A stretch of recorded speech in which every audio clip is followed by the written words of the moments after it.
All right, everyone, welcome back to another episode of Speedruns From the Crypt. It is your bi-weekly horror hotfix brought to you by GDQ.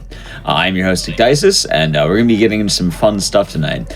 Before we do begin, though, I do just want to say that I hope, one, that you're all having a wonderful day, and two, that AGDQ 2023 online prize submissions are now open until December 30th. If you would like to do that, go to gamesdonequick.com for more info. Anyway, it has been a wild year, and we are approaching the end of it. I believe we only have about maybe 2 more shows for the entire year. So I thought for one of the two, I would like to kind of revisit what this year is all about, which is we have a lot of games, a lot of horror games as well. Today's show is going to be a collection of horror games that I personally enjoyed throughout the year. I thought were interesting, and some interesting runs as well. They're all going to be pretty exciting, so I do hope that you enjoy them. And the first one's probably going to be one of my games of the year. We're going to be going into SIGNALIS by Lightning, so feel free to take that away. Yo, what up? My name's Light, but you can call me Lightning too. I've been speedrunning since like Portal 1 came out, but I started speedrunning on Twitch in like 2013. Haven't streamed in a few years, so this is my first time live in like 3 or 4 years. I have my commentator RJ with me to yell at me if I make any wrong turns. This is a pretty new game. What's up, RJ? Hello, I'm RJ. Thanks for having me. Yeah, it's a pleasure. I'm ready to go. I'm going to count us down. It's going to be 3, 2, 1, go. So first thing that's going to happen is we're going to do a little cutscene skip. Got a little cutscene skip skill check. Basically, you just like hold right click, but you can hold it a little bit early as like the black loading screen is up. Yeah, there'll be a lot of little skill or little cutscene skips that we're going to be doing, and surprisingly, they have sort of different timings for a lot of them to get going, but a lot of them you can start doing before you can see the bar. Yeah, you just kind of like feel it out, basically. For the first part of this run, you're just kind of focusing on your movement. You're looking at these red lines on the ground, and then later in the game, the white lines. And you're waiting to do your input to enter the door right before the red line. If you do it too early, you'll get locked out of like entering a door for a little bit. Like you saw earlier, it kind of took me a second to get up the ladder. That's because I spammed a little early.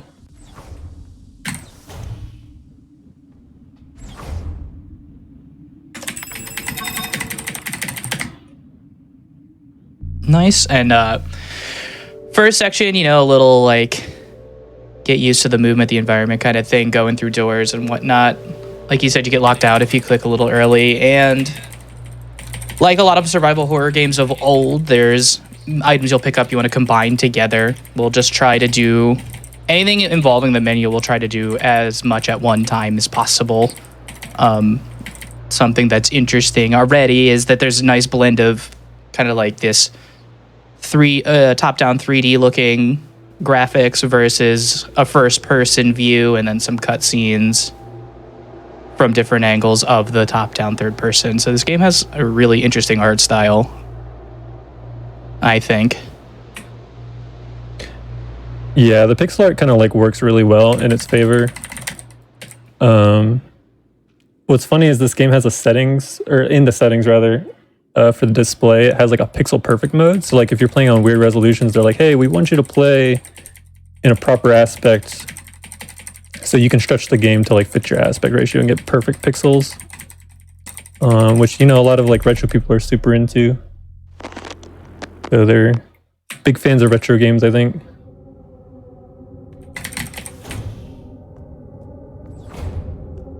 And what's cool about this game, you'll see a lot of words. There's a lot of words in German, a lot of words, I think, is it Japanese or Chinese? The symbols. I think this game has a lot of Chinese, right? Yeah, I think it's Chinese. And so it's pretty cool. It's like a multilingual blending of this world, this future world, who knows when. So it's kind of nice to see those elements all blended together to make this the lore of this game as you read through documents and whatnot, which the game itself is kind of the horror at least is based around like Lovecraftian eldritch horror ideas and themes. Yeah, this is like a lot of environmental like storytelling too. Like the cutscenes are pretty minimal. You're mostly learning about the world through your own, like, I want to go read this, I want to figure this out.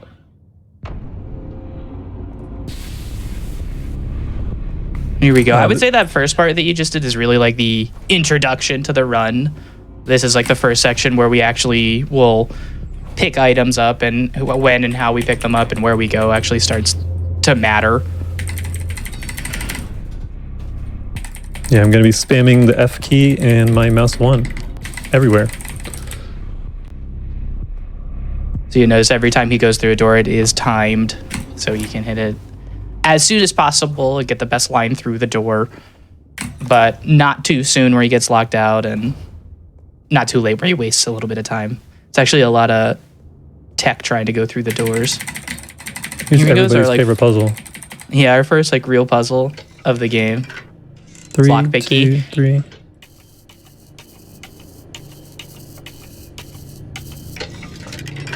Yeah, I didn't actually see what the last one was. I was like kind of focused on the first 3, so I just took a guess. Yeah, at the last one. And I didn't want to cut you off. I started talking. I was like, oh yeah, you said you wanted to like pay attention, but that puzzle's a little interesting. It's random every single time. So, Light opts to go for like a single press to see where the keys are and then adjust them that way. But it is possible to adjust them without actually looking. Like you can tell where they start, and there's like a common middle point where it switches from being adjusted down to being adjusted up. It's a little hard to eyeball at first, but with some practices you can start to get them down. Hey look, our first enemy. It didn't do anything. No lunge, nothing. So as a quick question for a lot of the viewers who may not have played this game just yet, so why is the category called casual memory? So when we were doing the game, the game actually has 4 different endings that you can achieve. 3 of the endings are based on how you play the game throughout your playthrough, with a number of factors that have been data mined out that'll be a lot to get into. And then there's a secret ending that's completely different and has different requirements. But so the any percent, or like the most minimalistic run to go through the game, is the memory ending. Like if you just do this run straight through as fast as you can without deviating and killing as little things as possible, you'll get the memory ending every single time. And then casual is just the difficulty we play on.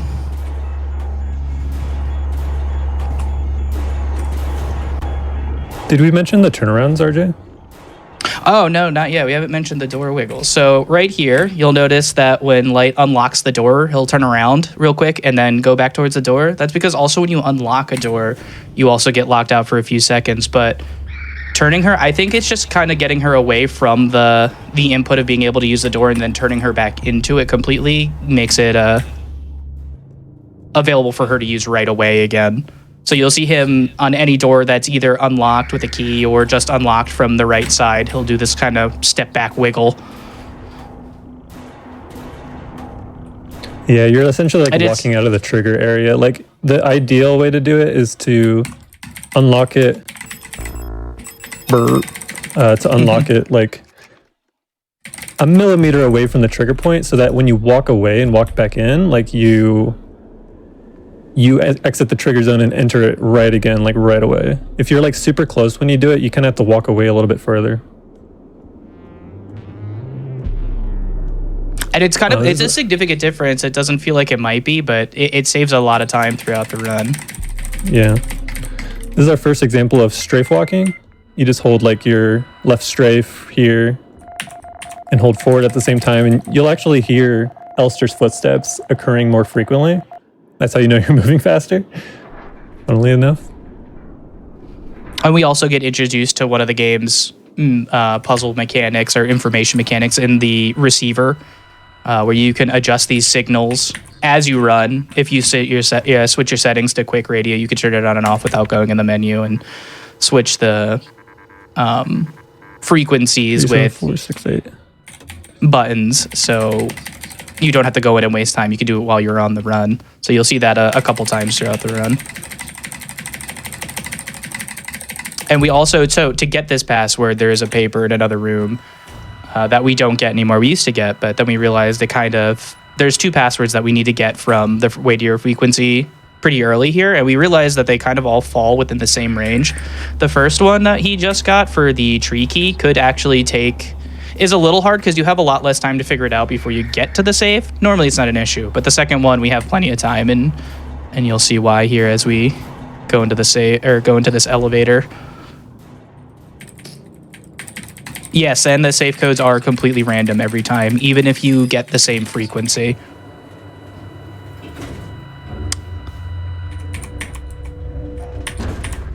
There it is. So here you go, yeah, just all the way up. That's actually a pretty far one. The frequency only goes up to 250. 4886. Yeah, it's a pretty good one. That is HFFFR. That one you have to decode with a cipher. So I just have that written down on my notepad, and then I write down the number, write down the text, so I don't have to remember it. We used to actually do that cipher a little bit later, like right before we use the sword code. But now we're going to be doing a like blind walking trick. And we don't have time to do the cipher anywhere else besides the elevator.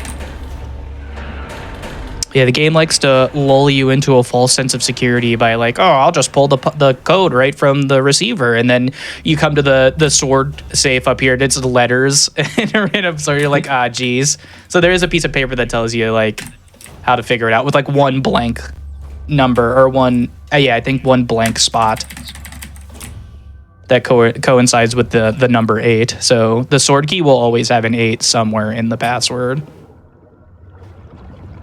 Lightning flying through the pump puzzle here, kind of reminiscent of RE2 Remake a little bit. Same every time, so just kind of blast right through that.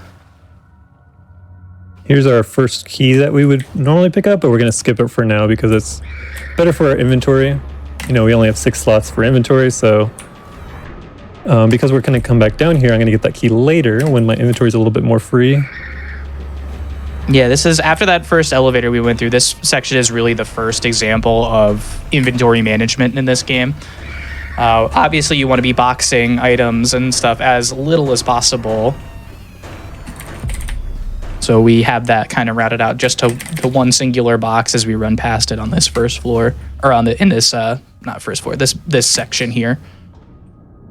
And now we'll, as light runs across back to the other side, we'll get into this blind walk that he was talking about, and a tech that's pretty prevalent throughout the run that we refer to as item buffering. Although technically the first one isn't really an item buffer, just like a menu buffer. Yeah, it's like use item buffer or something. Yeah. So you'll see he's going in and out of the menu here. What he's doing is he starts with the menu open. He's going to close the menu, try to use the thing in front of him to open the menu again, so that the thing he's using, item or this storage, will pop up over top of the inventory. And what that allows him to do is actually walk back to the door. It'll be used for a different purpose in about like a minute, but for this one, we use it to walk back to the door. And I don't know if y'all noticed, but while that cutscene was happening, there was door triggers popping up, and he was running across the hall all the way to this room at the very end. So when he came back, he was already in here. So you could actually move while that train cutscene's loading up to get the gold key. From what I can understand as well about that trick, if I ended up missing it at all, the enemies here would just start beating on them during that cutscene, right? Yeah, you could actually get stuck. While you pick up the key, that's the only time they can hit you. Otherwise, you get swung at, but Elster just kind of like moves and doesn't get hurt. But as soon as you start to trigger that like yes or no, pick up the key, they can hit you. And if they hit you like more than twice, I think you can get locked out. Oh. And it will actually stop you from picking up the key too. Yeah, that's the worst part. So one of the keys we get is blank. We have to make our own. You'll notice at this point we still have yet to pick up a gun. That theme will continue till almost the very end, where we will play this game without a run, because we have a tech coming up. We'll get into that, but For now, we're just running gunless.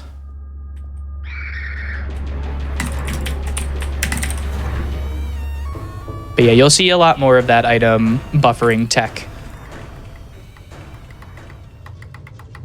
I might have done that wrong. I'll watch it. If I did it wrong, I need to put that left one down one more. Yeah. Yeah, that's right. That one's a little odd because I think most runners probably do it by listening to the clicks. And if you're just like miss one click, it throws you off completely. But the answer to that puzzle is always the same. I think the only 3 RNG puzzles, we've already gone through them. The lockpick and the 2 signals. Everything else, we kind of know what the answer will be. So here's the storage, but this time what he's going to do is stand... Oh, he got pushed out. That's okay. We'll have more opportunity to show it off. But what was supposed to happen there is Light would get... He would be able to stop his movement into the next room with the menu buffer and stand in the door. And when you get pushed out of bounds in this game actually very smartly has points that just put you back in bounds no matter how you get out. And there's a few places throughout the run where it's actually beneficial to do that. It'll warp you across the entire room to the other side. Yeah, thankfully they're not like a big time loss or gain, so missing 1 or 2 is not like the biggest deal. Yeah, we've actually been going through and timing them out, and they look like they would save so much time, but when you get down to really breaking it down by time, it's like I don't think there's any that's more than like a few seconds of time save if you do it perfectly. Finally grabbing our water key. I got hit like right like a couple frames before I went through the door. I swear there's like some kind of soft lock potential there. I like when you do the push animation, get hit, and go through the door at the same time. Yeah, that's the best. It breaks my brain. I don't understand what's happening there. She just like pushes in the wrong direction, still gets hit, and then you'll go through the door without moving. Here we go, our last key and buffer for this floor. Nice storage. You just got to back out of first person, go to the door. There we go. Stays behind the door, can't move, so the game's like, okay, we'll just put you at this door, at the other side.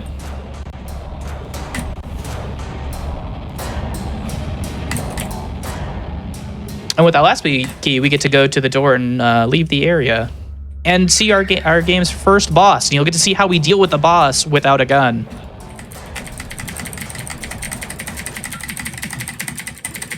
Yeah, this boss, I have a specific setup for. I'm going to like hold up and left. And then hold up and right as soon as the cutscene is ending. And I'm going to hopefully run into Miner. She's going to kind of like go back a little bit.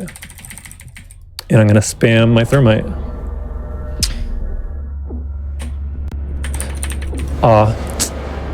That's okay. So what was supposed to happen is I spammed my thermite there, but I was kind of like off angle there. So I kind of was like off to her down right side. But that's the backup right there. I'm glad you can manage to do that because I literally just cannot ever get it to go after messing it up once. But yeah, you kind of have to walk through her AoE, like her puke, and early on, and then when she starts standing up, you have to start spamming it again because she'll get knocked really quickly after she's gone down the first time. Yeah, and the old strat for this, before we figured out that thermites are just busted, we used to pick up the shotgun, and if you run into Miner, hence what's happening while we do this, if you don't get the timing right with the thermite, Miner actually goes down right away, and that's the only time you can hit her is when her face shield opens up. So we used to do that, just spam shotgun shots at her. But now we just kind of jam a thermite in there and hope it works out. And there is a quick kill version where when you get it just right, you'll put the thermite down and the fight will end immediately. But fortunately, you don't need to get it that way. You can get it, I'll say the slower way, but it works it's almost exactly the same speed as using the shotgun during the fight, probably even a little faster. Yeah, the reason why sometimes it quick kills and sometimes it doesn't is based on like how long you wait before you do the thermite. If you wait long enough, she'll start to like go down, but you'll still get the thermite off. And because she's opening her helmet, like it insta kills her. That's my guess, at least. But if you do it too early, then you see what happened there. Like she just kind of sits there burning for a bit. I guess I'm gonna come back and do that on the re-entry. Yeah, lots of opportunities. So this whole area pretty recently went through a whole re-out. If you're familiar with the game, a big mechanic of this section of the game is it's not even like a huge part of the floor, but part of the mechanics of this floor is based around getting a flashlight and being able to see in dark rooms. But we found a way where we don't actually need that flashlight right away. And it involves our favorite weapon, the thermites. So we'll be using thermites for basically everything. But we'll go over that a little more, how we get through that once we're in one of those dark rooms. Because right now on this floor, there's a fuse that starts this elevator system between floors 6, 7, and 8 that we need to start before we can really do anything else. Sorry, go ahead. Go for it. I was just going to say, like, you just get the fuse and then beeline back to the place that you came from, so it's kind of annoying that you have to backtrack immediately after entering here. Like, it would be awesome if we had, like, a fuse skip kind of thing going on. That would save a lot of time, but... It would. Yeah. But yeah, this is the only time we'll come back to 5. So once we're done with this, go right back down to 7 and start using those elevators that we activated.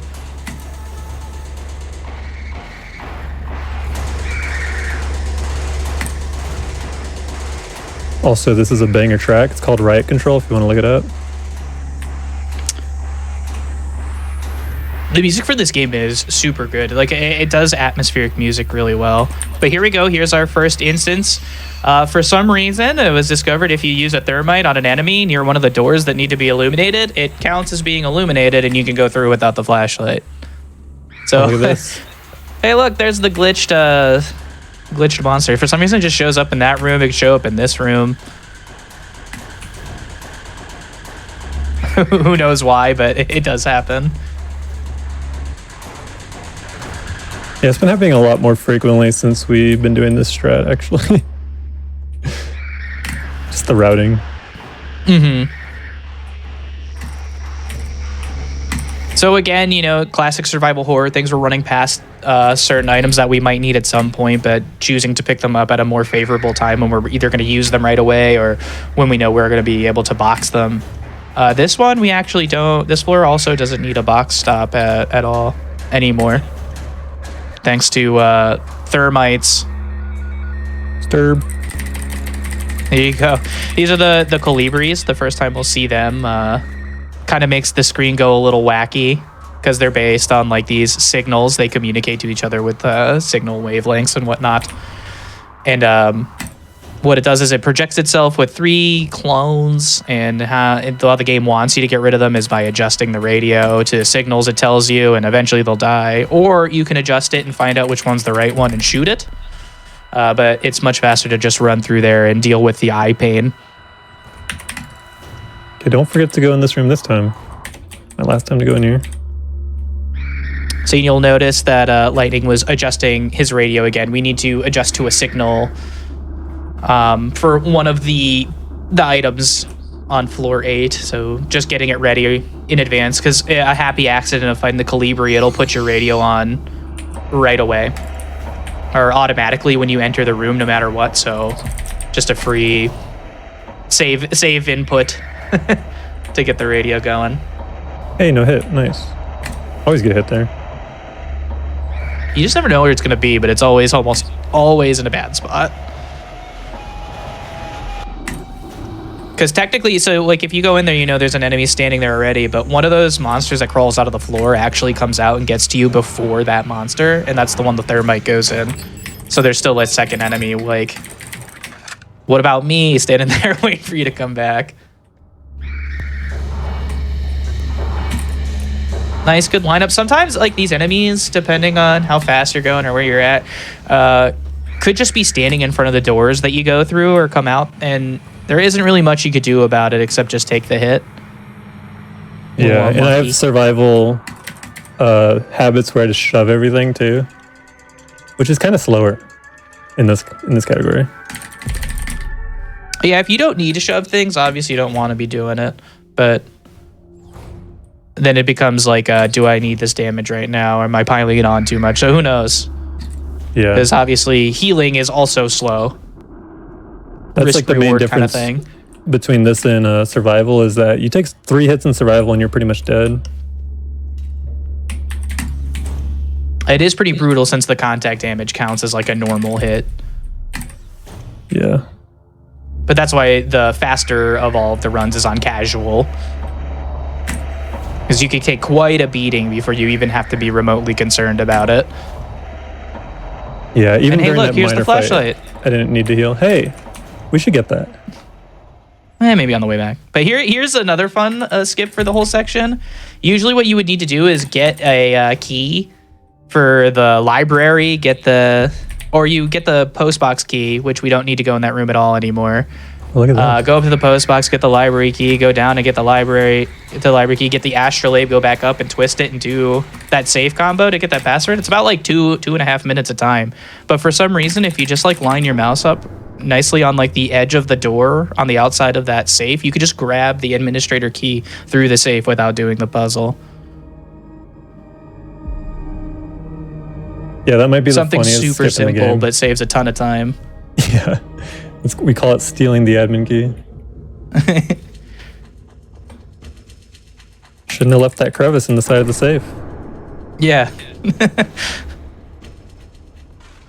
Now we're done with that section. We finally made it to the mines, which is kind of like a big early thing in the game. Like it's like all the workers are in the mines, so you're trying to get to the mines to see if we could find this person that we're looking for. Elster, our character, I don't even know if we talked about who she is a replica, kind of like android, looking for somebody. At the beginning of the game, it starts out as Alina Seo, and then kind of devolves into whatever the madness of this game really is. And today I found out that Elster's name means magpie in German. Yup, all of the replica names there's a bunch of different replicas. They all have names in German that refer to some sort of bird. Why is it in German? It's in German because the creators are German. The developers are from Germany. But yeah, so all of the replicas have a German name for a bird of some kind.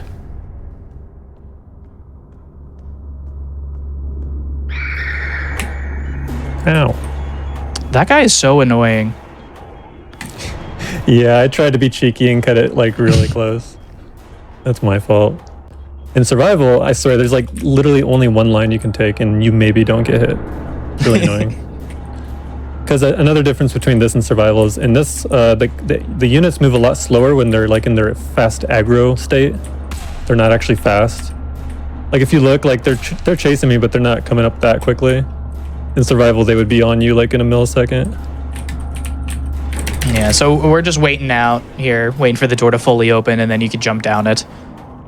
Yeah, basically just sit in the bottom right, I bait down the enemies, run to the top left, bait out the enemies, and then run back. It's pretty simple. You're waiting for the miner to like pull her laser on you when you're on the bottom right, and then you know to run top left, and the miner will just always stay there. And going top left is good because there's heals there, and you typically need a heal after you're done with that B5 through B8 floors we were just on. But I only took 2 hits during that floor, and I also healed during the miner fight since I took extra damage there. So.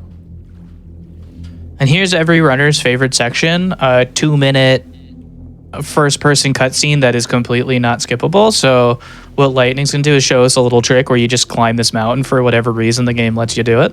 It's kind of fun. Yeah. Not steep enough. And I'm just doing the strafe movement. It's probably faster. I don't know. It's not worth testing here. Doesn't matter. A lot of these first-person scenes are what I assume are memories for one person or another, based on the story. Yeah, without giving too much story spoiler, if there's like a bunch of notes on the beach, and if you read them, they're from a certain somebody in the game. And they're kind of crazy. It's crazy text.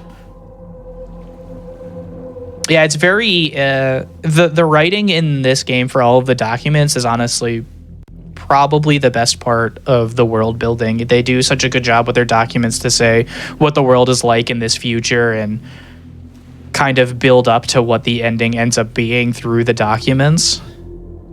Yeah, none of them are really long-winded. It's honestly such a well-done story in that it doesn't take long to like just read it in general. But there's so much going on.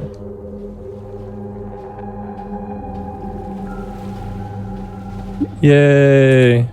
And now 2 minutes are up. It's just enough time to show off the nice little trick and then be done with the cutscene so you don't have to think about it. That's kind of nice. I don't know if you need a quick bathroom break or need to grab a drink or something. You got 2 minutes. It's a lot of time. Cool. Yeah. Oh, I missed it. I'm not even going to try again. You can clip through these cage doors. You can clip through all of them in the game that exist with the door code on it. Did I ever clip? Nope, I did not. But only a couple of them are worth doing, which is that one and then the last one. So you see he has the flashlight now. That room is a nightmare to try and get like a good setup where you can thermite. There's like 6 enemies in there, and to thermite one of them and pick up the ring without getting blasted. So we kind of just decided that the 8 total seconds from getting the flashlight and needing it later is worth not getting pummeled in that room trying to use a thermite or a flare or something. So you go another menu buffer. That one kind of puts you on the other side of all of the Colibri. Yeah, that's one that doesn't really save much time, but I also got that buffer pretty fast, so I don't believe it lost any time, that's for sure.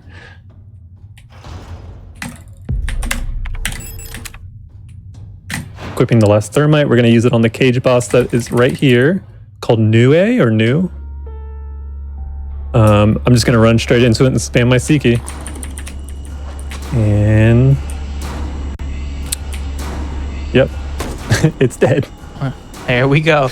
Yeah, usually what we used to do is bring the flare gun and kind of just shoot it with 4 flares, because that's also pretty fast as far, not that fast, but it still worked really well. It would just take like, I don't know, I think like 15-ish seconds for Issa. We haven't met Issa yet, but there's been opportunities up to this point. We just have to wait for her to stand up and then shoot the boss. But for some reason, sticking it with a thermite makes her stand immediately and then shoot the enemy.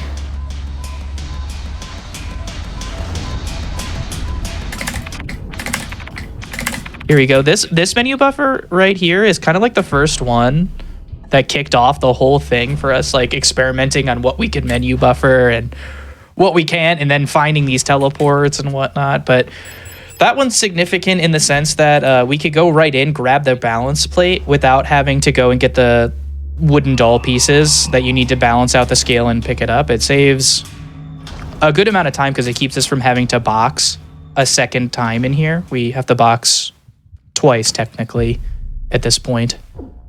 And that warp is really worth it because you already have to buffer anyway, so. And here we go. This is the wire maze. One of them. There's 2. This one you can see pretty well in the dark. We'll just to be safe there, I didn't want to take that extra hit, so I just kind of took the little intended way out there. You'll see lightning kind of just runs through some of the wire mazes. They do a lot of damage. Like if anything was going to actually kill you, overdoing it on those wires would be something that would do it. Yeah, I had a little bit more damage than I'm used to having, so that's why I didn't take the 1 extra hit I would normally take. But now I'm full HP, so it doesn't matter. But doing those puzzles without the flashlight is also another contributing factor to not having to box as much in the run. We could just dump the flashlight out and kind of round out everything we need to.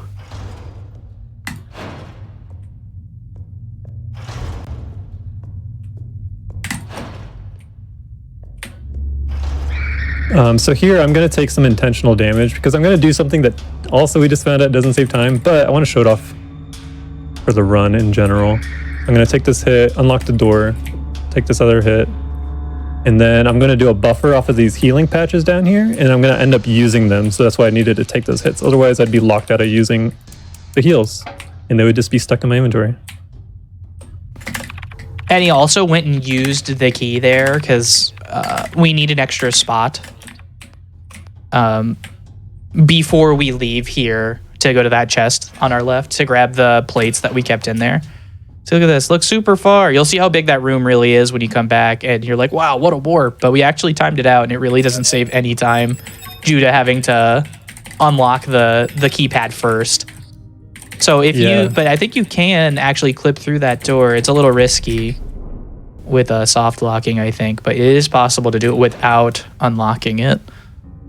Yeah, because that menu buffer is like in your face when you go to that door. If you had to try to clip through the door, like you wouldn't see where Elster is. So you would require like a setup that you would have to do semi-blind. So it's a little rough.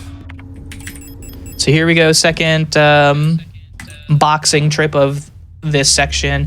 Just to grab the plates, the Eternity plate that we got in like the very first section when we got the receiver, and then the balance plate. Hey, I got a door clip. Very nice. Taking a little extra damage there. Oops.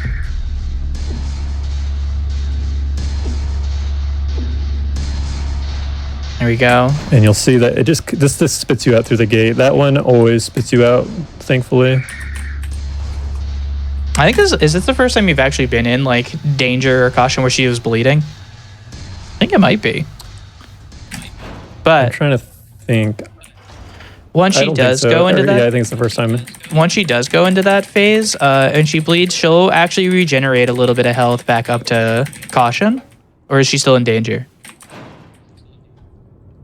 Either way, when she gets super low, she regenerates at least a little bit of health, so you can continually take a few more health. Yeah, it's called like cheating death.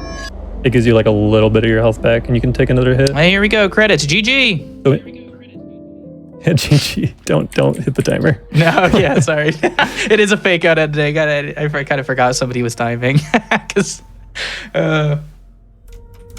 Whoops. But here we go. Yeah, it's a fake out ending. If you go back to the menu, you can't do anything. You have to continue into this part. Can't load any saves or anything. Yeah, it's funny. I see a lot of Twitch channels that are saying like, oh, apparently the game didn't end. So like probably one of their viewers is like, hey, it didn't end right. And they come back the next day to finish it. What sucks is it doesn't save your game either. So if you do actually quit because you thought you finished, yeah, you got to replay your last save. Oh, man, I didn't know that at all. I'm pretty sure. Wait, I mean, it's not like this game has autosave, so... Right. Once we restart the game, we're in this memory sequence of the Penrose 512, the ship we started on, but it looks a little more well put together. It's because it's kind of like a memory sequence of that. And all we have to do is go around and check some of the systems with Elster, and then you get into this room. It won't let you in before you check everything that you need to. But now we're back, I guess. Whatever's going on with the story. We're back with the Elster. For who knows which amount of times. Yeah, or in Elster, or... As you get farther and farther into the game, at this point, there starts to be like this theme of like looping time and repeating cycles of stuff. Yeah, you find remnants of Elster and stuff. Like that scene just there where our very hurt Elster at the end of the fake out ending, she makes it to what looks like a Penrose ship and tries to get in, but when she tries to open the latch for the Penrose, it kind of is too strong for her, I guess, and it destroys her a little bit. So she crawls into this other ship and then uses parts from a different Elster unit to put herself back together. And strafe walking here saves 3 seconds over just holding W. Absolutely zooming right now. So fast. There, I got the early cutscene skip because I didn't go to the mirror part of that cutscene. Here we go, and now we're back in this section. It'll look familiar to the beginning, maybe with slightly more bulbous blobs. Bulbous blobs, yep. Yeah. The walls are definitely breathing right now. Luckily for us, this safe is the same safe from before. The password's exactly the same. Yeah, ever since like the station like went all crazy, they haven't really had maintenance workers ever come and fix that one. That's the default code.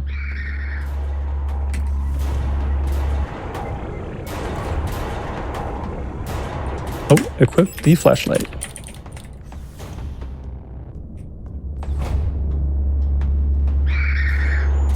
Unfortunately, need to use the flashlight one more time. It's another spot where it just doesn't really pay to bring a thermite to it, especially since we had to get the flashlight earlier just for the one ring in nowhere.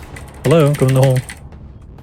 And we definitely tinkered with the idea of going, and you can definitely do it, go completely flashlightless throughout the whole run. And we just tinkered with it a little bit and just couldn't make it more efficient than just picking it up. Yeah, it's so fast just to pick stuff up. Especially if the box is like in your face.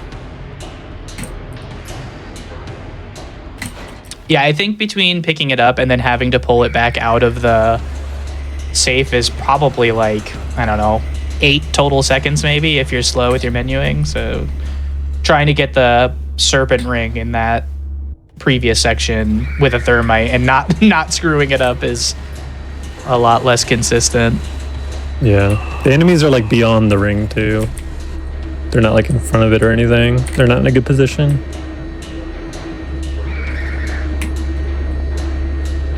Oh, nice. I just didn't want to take a hit. It was definitely slower, but I didn't take a hit.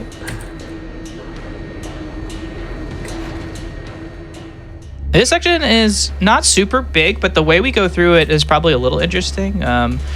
We had an original route, but somebody found like kind of altering it a little bit and coming back to this section after grabbing a few items instead of continuing forward is actually a little faster. So this section is actually pretty interestingly routed because it kind of lends itself to a natural circular route to just go in to do everything you need to do, but it isn't as fast as like doubling back for certain things now rather than later. Yeah, I did it a little too late.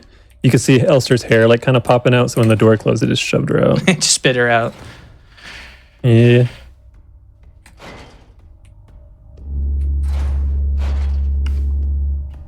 So we grab that blue disc from the one room, we double back here. Here we go, our first gun of the entire run. We're gonna pick up the SMG, which we will use for the final boss, not a moment sooner. But this blue disc key, we have to kind of, you're supposed to triangulate these 2 satellites, but you only really need to do one as long as you know what you're doing. It's always on the same one. And what's interesting is those 3 signals, I forget what they were, but the one we need is Magpie. If the signal is already set to Magpie, which it can be, you don't have to go in and push it, so it's kind of like a free little time save. The signal will be different right off the bat. You'll hear it, so you don't have to go in and change it. Yeah, that's why you keep the radio on it, so in case you can hear it on the Magpie. Here we go. Nice long teleport. Yeah, that's a good one.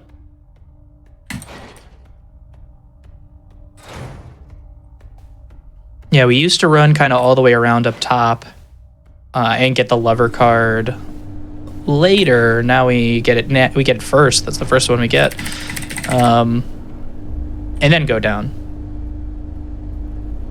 Ends up saving like a handful of seconds.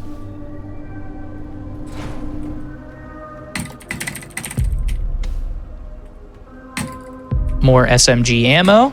Here's a stir broom. This right here after the pillar, if you hold up and right, you'll dodge the second enemy, but I got hit early because I guess I didn't do the up and right early. Not really sure. Gonna put away everything except for the photo tank. I'm gonna hold on to that till almost the end of this section. And that's the only time we'll need to box. You collect all these cards because you need that. Yeah, you collect all these cards because it just triggers the puzzle at the end. You don't have to actually use the cards to do any puzzles, but because we're getting so many, we have to get 6. We have to put some away.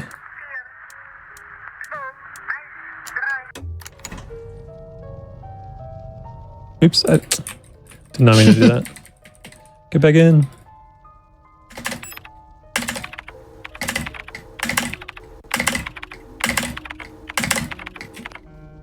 Pretty slow, and we know this warp isn't worth it, but again, I'm just doing a lot of these for marathon's sake, just to show it off.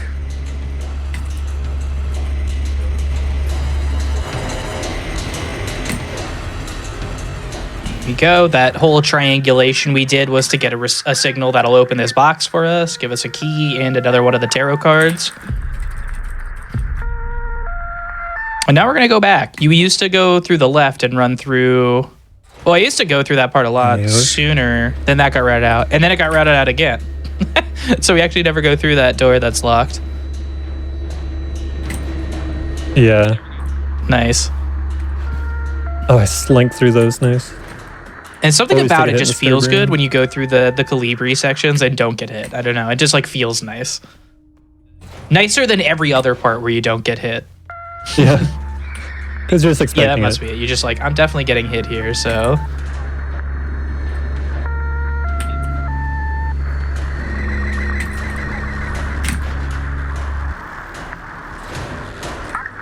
I'm gonna grab this ammo here too because it'll let me max out my ammo capacity when I go into the last boss fight. It's gonna give me way more than I need, so it's gonna leave some in the storage box when I take it out later.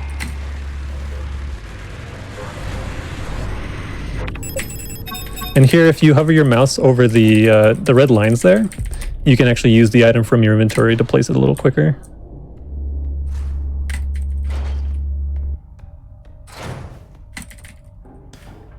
And we have one more tarot card to get. And this section's pretty interesting as well with the routing that we do, because as you pick up those tarot cards, more flesh blobs will start blocking your paths through where you could go once you pick up the card. So you can't always double back or go through places that you've already been because of those flesh blobs. So we kind of make it so they're not even really a factor. R.I.P. Issa. And that's a close-up on Erica. Two characters you definitely know a lot about and have talked about a lot. Yeah. Issa, our rifle friend, is looking for her twin sister Erica, but Issa succumbs to whatever is going on here in that cutscene.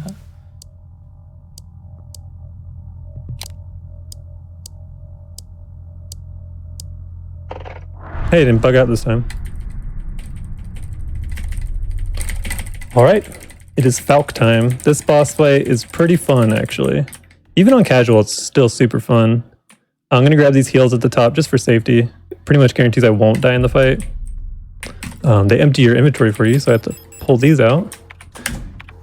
Equip the gun, and we're going down the long hallway. So I get to tell you about this quick kill that I'm hopefully going to get. You can hit Falk twice with these spears. Every time she goes down, you hit her with a spear. She gets back up. You hit her some more. She goes down. You hit her with a spear. Repeat. But when she's coming back up after you hit her the first time, if a spear is right next to her, you can grab it and throw it into her again. So you can get what's called double hits.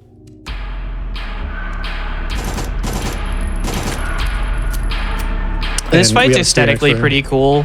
Has lots of callbacks. This should be a nice setup for double hitting. There's one. Nice. Aesthetically cool callbacks to some other horror games. Very Silent Hill 4, right? And also reminds me of Parasite Eve a little bit. Just kind of with the bullet heck elements of it. Yeah. But you see lightning is kind of just blasting through these phases.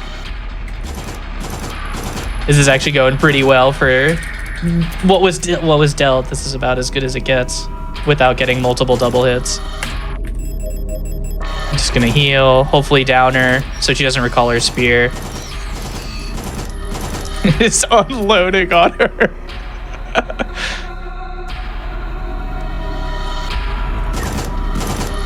She did call it back. I couldn't see. That's okay. So now we're just gonna wait I for her couldn't to even call find it the back. spear on my screen. There it is. It's kind of nice, like, if you're just circling Falk here, she'll kill the ads for you. As soon as she goes down, we'll be done with this boss. Very nice. Even though she had that one recall, that was still a pretty good fight. Yeah, that last phase was kind of sad. I didn't know. Was there a sphere on the ground for me to get? I couldn't see it. I couldn't tell because the effects of it kind of make the Discord stream a little wonky for me, but I thought it was still, but she must have called it back like almost immediately. All right, time is coming up in like 3 seconds. As soon as I hit the yes, and that's time. Sorry, that was kind of... Yeah, we forgot a little bit. Yo, thanks. Very nice run. Yeah, not bad. What time was that? Looks like it was about a 48:50. Oh yeah, that's not bad. I was really hoping for like a 47, but some of those warps were kind of slow, unfortunately. And we had 2-phase mina, but it's still a solid run nonetheless. Better than my PB in a marathon run, but that's a different story. Yeah, I do think 48 in a marathon is definitely good. Yeah. But yeah, so every time you do it, you get the memory ending. And that's what we're I'm sorry, but I just don't remember. Yeah, the memory ending where she doesn't remember. These endings are pretty short, so I'm just running through it really quick. Yeah. I'm glad this run went well, and there was no soft locks. Falcon actually soft locked there. She can go up into the top left corner. She's in the dark. You can't hit her. Or you can hit her, but she goes down, and then you can't actually hit her with a spear. So that sucks. And then you got to restart. All right. If you have any shout outs you'd like to give, definitely feel free to do so. And if anyone wanted to find you on Twitch, where can they find you? Yeah, if you want to follow me on Twitch, I want to start streaming again. You'll find me at light_ning. That's LITE_NING. I'm on Twitter, light_Z. If you want to just follow that for updates in general. Shout outs to the community. We have a Discord on our speedrun.com page if you want to check us out. The speedrun is honestly very easy to learn. It's kind of difficult to master, so it's one of those that's a great stepping stone to other speedruns that you might find too difficult. And people in the low Discord skill really entry willing to help. required, high skill at the top, like usual, Yeah. And yeah, how about you, RJ? Yeah, thanks for letting me commentate the run. It's been cool. I am one of the mods for Speedrun, so if you ever wanted to look up or anything, you could reach out to me, RJ Smang it, on Twitch, Twitter, wherever. But yeah, like Light said, join the Discord if you're interested. It's one of the friendliest Discords for speedrunning that I've ever been a part of. Everybody is super willing to help. There's tons of resources and tech explanations in there. So if you're interested, come on in and say hello. You will be welcomed with open arms. All right. Thank you both very much for the run. It was a fun time with a beautiful game. And I do want to say thank you once again for being here. Thank you for having us. Thanks for having us. Yeah. And we have plenty more runs for all of you tonight, so don't you go anywhere. We're going to be right back very quick. So don't go anywhere. All right, everyone, we are back from the break. Welcome back. I really hope that you enjoyed Signalis. Honestly, I think that probably is one of my games of the year. It's a beautiful game if you've not tried it yourself, and luckily, even watching the speedrun, it does miss a lot of the cutscenes. So if you want to experience that, I definitely recommend you do it. It's beautiful.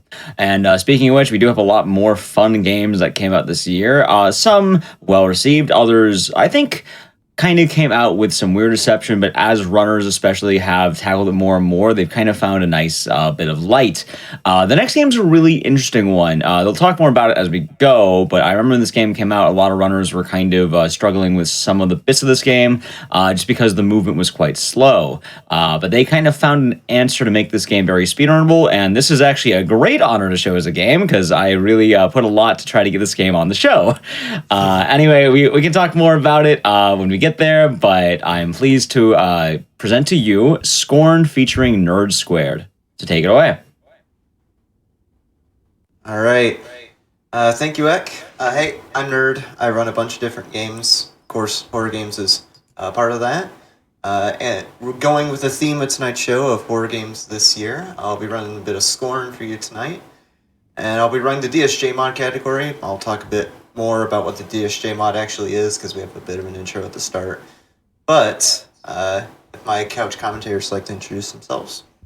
Sure. Yeah, my name is Meta. I'm a Scorn runner, as well as many other FPS horror and movement games. Those are kind of my main things. DSJ is something really special, and I'm excited to be showing it off to you tonight. And I'm Sharkat87, also a Scorn runner, and running a bunch of other horror games as well. But yeah, like they said, DSJ is a super cool category, so we're excited to show it off and explain how it works. Yep. On your Yeah, count. I think given that, yep. Yeah, I think given that we can go ahead and get straight into it by just pressing new game. Time doesn't start right now, by the way. It starts when we gain control of our main character here, which doesn't actually have a name. So let's go ahead and call him Scorn Guy. Time starts when we gain control of Scorn Guy here. So, what in the heck is Scorn? Scorn is basically, the way I like to describe it is, it's what would happen if Amnesia, like that series as a whole, and Doom had a baby. Because you get the Amnesia elements of, okay, you're exploring this creepy environment, you're solving puzzles. But you also get the Doom-like elements where you get a bit of combat here and there, although for this category, you won't see that much of it. And this is also... You also get a bit of a... I don't know, you get like almost like that fleshy aesthetic almost. You'll see what I mean when we get into it. And keeping in mind, or going along with that though, I do want to give a slight warning before we get into this. Eck was kind of hinting at it during the intermission, but this game does get very gruesome at times, and we avoid some of those scenes with this category because we skip a lot of the game in this run, but some of those in this category are going to be unavoidable, so just advance warning for that. I'm also running with the DSJ mod if you want to talk a bit about that meta. Yeah, sure. So DSJ mod, DSJ stands for double speed plus jump, and it's exactly what it sounds like. It's just a mod that speeds up the player by double, and it gives us a jump. There is no jump function in this game, nor is there a crouch, but that's less important. So we gave ourselves a jump, which allows way more skips. It turns it into sort of like a proper any percent run, what you would expect from an any percent type run, and it's super broken. Also, and it's also like way more fast paced. It's right there. Just start moving. All right, you can continue meta. And yeah, just for clarity's sake, this is a completely separate category from like traditional any percent. And yeah, it's super cool. Yeah, and normal any percent actually does have a couple skips now. It was a little bit slow figuring some of that stuff out. This was sort of made at the start just to make things a bit more fast-paced, fun to run. It kind of came up as a joke almost because we had a trainer to test things, save load positions, teleport, test if things would work if we skipped them. And I think it had a jump in it, and we kind of just said, what if we just played the game with the jump? Like, what if you could just do that? If the trainer never had that jump in it, we would never have created this category because we wouldn't have had the idea. Damn it. I don't even know why. Damage was just like, shout outs to Damage Volume, by the way, who created the trainer for this game. He implemented a jump function without like any of us like asking us for him to do that. So he just did it like on his own. And then we're like, I think it was Living Looney Bin, actually. Shoutouts to Looney, who's in chat, who first was like, yo, we could like make this like a category. Because you could do some like really cool stuff with it. Yeah. Unfortunately, the very beginning of this game is probably the slowest part. It's also, I think, one of two. I'm trying to think of like the route. It's been like a couple months for me now. I think there's 2 puzzles in the route. Is that right, nerd? Yeah, just about at this point. And this puzzle takes about like 2 minutes, 20 seconds or something like that. So it's a significant portion of this run. We have been trying to sort of figure out like how to skip this level as much as we can with the others, but this level is far more like locked down. We have found some things where like we can skip to the next area, but it doesn't load properly, and the weapon that we'll be getting in the next area, when you try to grab it, it just like freezes you in place and you can't move. So that's super helpful. Yeah. Yeah. And fancy, by the way, so by trainer we just mean it's a program somebody wrote that lets us Cheat. mod the game for testing. So it lets us save and load our position, teleport, stuff like that, or show collision. Just things that'll let us test sort of like a debug mode almost, but it's not a built-in pretty thing in much. the game. Yeah. Yeah, no, this is a community-made tool, and yeah. Yeah, so I don't know if we mentioned the sort of flow of the run or the structure, but there's 5 acts in the game. So this is Act 1. The acts are also divided, except for I think Act 4, divided into 2 parts. I actually don't remember Act 4. Anyway, Acts 2 through 5, we're going to pretty much do a full chapter skip. So Act 1 is actually, I think, about half or maybe a little bit more than half of It's the kind run. of ridiculous. And then the pacing just really, really picks up. Thankfully, we do have sort of a partial skip for Act 1 now. The problem is we need, without spoiling, we need like we need an item for the next area to load, and you get that item at the very end of this area, pretty much. So once we do acquire that item, we can actually go ahead and skip to the next area. It saves, God, I don't remember, like 30 seconds, maybe 40, Something like that. Yeah. So it's in a short run that's only like 30 minutes. That's still pretty big, but I mean, later in the run you'll see we skip entire acts. It's like actually wild. Yeah, the pacing's kind of cool because it starts out a bit slow, but it's a slow burn, but it gradually gets faster and faster until the end. You get a slow burn at the start, and then you get a really good payoff. It really is just like, God, I'm trying to remember like specific times, like 8 minutes in Act 1, and then it's like boom, boom, boom, boom, boom. Like every act after that is like a minute or 2. Yeah, it gets faster and faster till the end. I mean, Act 5 is normally a 20-minute level, and we're gonna do it way faster than that. Yeah, so I just did a big puzzle there. Nothing really much to note there. But by doing that puzzle, we get to interact with this NPC here. There's a couple of NPCs in the game that the community has decided to give great nicknames for. And this one we decided to nickname Steve. Meta was referring to that item earlier that we need to get out of this act. We're going to get that item from Steve here. There's 2 different things you can do with Steve. You can either save Steve, Quote unquote. yeah, or you're going to kill Steve, or you can kill Steve. And for the speedrun, we want to kill Steve. Because if you do decide to save Steve, you lose about 5 minutes. He moves very slowly. It's wild. Because what's supposed to happen here is you free Steve from this pod that we just fished from that last puzzle.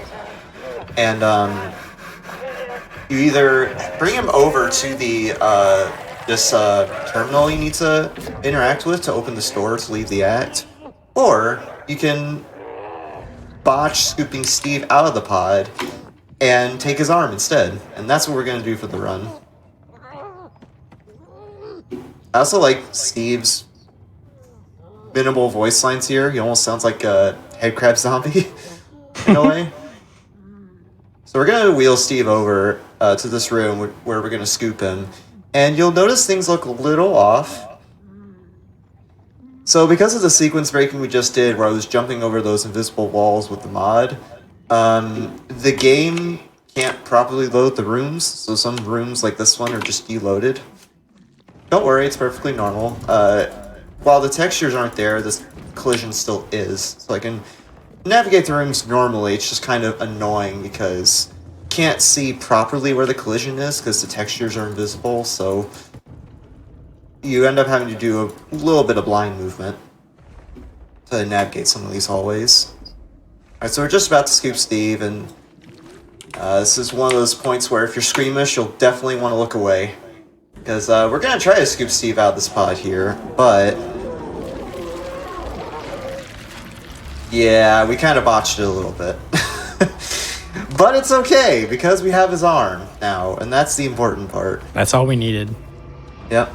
I also like how the machine dumps his body down the hole, but the hole is invisible, so we just see it tumble down into nothingness. Yeah. To So make you might everybody have noticed feel we- better, this We put is this. Oh, sorry, not to interrupt. We put this No, spike that's on our okay. arm earlier, which Looney, I believe, refers to as an Ezio blade. But we need to put one of those blades onto Steve's arm to interface with these machines here. That's actually that's what loads into the next level here. So that's yeah. Yeah, and you're supposed to open that door with the second bracelet, but that's slow because the animation to open it is really slow. So instead we're going to jump out of bounds off that bench. And this jump is really annoying, but I got that. So we'll just jump over here, and then jump back in bounds. Yeah, so Again- sort of the full like holy grail skip would be skipping Steve entirely. But thankfully we can do a partial Steve skip, so we'll be holding on to his arm. But it's a little souvenir to remember our good friend. Yeah, what's supposed to happen is you open the door, and then that Steve's arm that we just pulled out gets stuck in that machine that opens the door, but we didn't do that. So Steve's arm is going to be stuck, like permanently attached to our body for the rest of the act, and it won't go away until we complete this act. So you can see we're running normally, and we're still carrying his arm. Looks ridiculous. Really quick, I just want to interrupt you all for a second just to say, watching DSJ so far, yeah, it's like using a Resident Evil door skip mod. Like, my God, I can't imagine you ever go back to the regular game after this. Yeah. Oh, yeah. Regular game is so different. To give you an idea of just how different this mod is compared to vanilla or without mods, in a vanilla run, this game, or the world record is around an hour, 22 minutes. Yeah. And ideally, we're going to complete this run in under a half hour. That's how much time this mod saves. Yeah, and even just the running speed saves probably somewhere between 5 and 10 minutes. Like, it's ridiculous. We don't even need skips. Just the double speed is already super fast. But Like no, when you I got that nice. Oh, go ahead. when DSJ like first started, I did like a baseline run with very few skips, and it was like 55 minutes or something. So it's double speed changes a lot by itself. Yeah. Yeah, the regular any percent, you're at a nice brisk walk. For the, Yep. It's strolling through. Yeah. I also just want to showcase this off real quick. So we have the ability to jump, right? Well, the game doesn't restrict your ability to jump, so I can just jump in the middle of this cutscene and I'll be floating in midair. There's definitely been times where I've done runs of this game with the DSJ mod, and I'll accidentally jump during one of these cutscenes, and I'll lose a second, because I have to wait for our Scorn guy to fall back to the ground. I have done that because I like to mash buttons during cutscenes Yeah, me too. sometimes. I have to Me remember too. not to hit the space bar when I'm playing this game. Oh, there's Steve's arm. Hello, friend. Alright, so we're supposed to go off to the side and encounter a couple of enemies, but we have a jump, so we can just jump through that window. So now we have That's this new. Yeah. So now we have this puzzle here. We're supposed to bring these 3, I think they're egg sacs, and put them in this machine. And I guess the game sort of intends for you to do them all in a row from right to left. But I'm actually going to start with the middle one first, because it's I believe we timed it, and it's around a second faster than doing it all in a line. Don't ask what this machine does though, because I don't know if anyone Yeah, I have actually no knows. idea. I have no idea. It's full of a white It does- liquid that we will not question. It does Yep. something. Yeah, But yeah, what's so interesting we're about almost this at the end game- of I don't know if we mentioned this. This is Act 1, 2, the second half Yeah. of the level. So we're almost done with Act 1 now. Yeah. Yeah, the first 3 acts are split into 2 parts. This is part 2 of Act 1. Oh, you're right. Yeah, Act 5 doesn't have a part 2 either. Yeah. Yeah. But yeah, we're almost done with this part of Act 1, and then we'll have a little bit of cutscene, and then we're gonna be jumping into Act 2, and that's where like we said, that's where things are really gonna start Oh, whoa, hey, picking up a Castle. lot. Didn't mean to move it to the side there, but I corrected it. Yeah, you're referring to, we don't know what this machine does. The interesting thing about this game is that even in the advertisement for this game before it came out, they said that the developers themselves have said, oh yeah, there's no story in this game at all. It's kind of like Doom or an old school shooter where you just get thrown into the world and you don't know what the heck's going on. So people have come up with pretty interesting theories as to what's actually happening in this world, because the game obviously doesn't tell that to you. And one interesting theory I've seen is that it's this world that we're in is basically biomechanical stuff gone wrong. Because actually, fun fact, this game was very heavily inspired by the works of H.R. Geiger, and with his art, there's a lot of biomechanical stuff going on, so we can definitely see the similarities between the two. All right, so we'll interact with this last pedestal, and that'll start a cutscene where we start to fill this last capsule, but then the machine breaks apart. And this starts about 2 minutes or so worth of cutscenes leading into the next act. Also, we're going to be saying goodbye to this character. At this point, we actually, like, our character has passed away, unfortunately. And we're going to be, like, not going... really, but... Kind of, sort of. We'll get into more of that later. But at this point, we're going to, like, travel into the future, like, in undetermined amount of time, like, many, many, many years. And we're going to be changing characters for the rest of the game. Yeah. Yeah, what essentially happened is all that stuff that spilled onto us, it was like a vat of acid, which ended up killing our first character there. And we're going to transition over to the second character here. And we'll see what happens of that first character in a later act. It's not going to appear until Act 3. So we wake up in this, I guess it's a pod, similar to the pod that Steve was in earlier. We are Steve. No, we're not, but... No, what's actually happening is we're Steve Jr. Scorn Guide 2. Scorn Guide 2. Yep. I think my favorite name that anybody... Oh, go ahead, sorry. No, you can go ahead. I was just say something dumb. I was going to say, I think my favorite character name I saw anyone come up with was Jason Scorn. Oh my gosh. I liked that one a lot. You know, I like the name Scorn Guy, but Jason Scorn was pretty good. So yeah, after Jason Scorn falls out of this pod here, we're going to be waking up in the desert here. So this is the start of Act 2-1. It's pretty straightforward. It's pretty much just running across the desert, but, you know, obviously we're saving a lot of time with double speed. You can do a few jumps here and there. I guess we should start talking about Act 2 skip now. Actually, we can wait for that a little bit, because I need to give a quick warning here. For those that are squeamish, look away now, because we're going to pull this umbilical cord out to free ourselves, so we can actually move in the act. Oh yeah, I've seen this cutscene so many times, I forgot. It's like, yeah. I was... The first time I saw this, I was very uncomfortable, but I've seen it so many times now, it's like I just don't even think about it, Yep. So now we have to walk through the desert, and this is kind of what I was talking about with the biomechanical stuff going horribly wrong. Because what's basically happening in this alternate, I guess, apocalyptic future, at least from what I've seen from some theories about the story that I subscribe to, is that all the people in this world tried birthing new people to sustain their population, and it didn't go as planned. Basically, like, there was an interpretation I saw on YouTube where, for whatever reason, like, whatever, like, biomechanical stuff, like, technology has eradicated, like, all females, and so they came up with a technology to, like, impregnate men or something like that. It's really weird, but you can find stuff all around the game, which we are not going to show, but it's like, you know, basically like pregnant men and stuff like that. So yeah, there is like an interesting kind of underlying story in the game. I don't have the art for it. I don't have the art book, but I have been told that there's a little bit more in the art book that shines light on the story. And the art book gives like names to the like enemy types and stuff like that. So if that does interest you, definitely check that out. Also, we're about to do Act 2 skip if you would like to talk about that.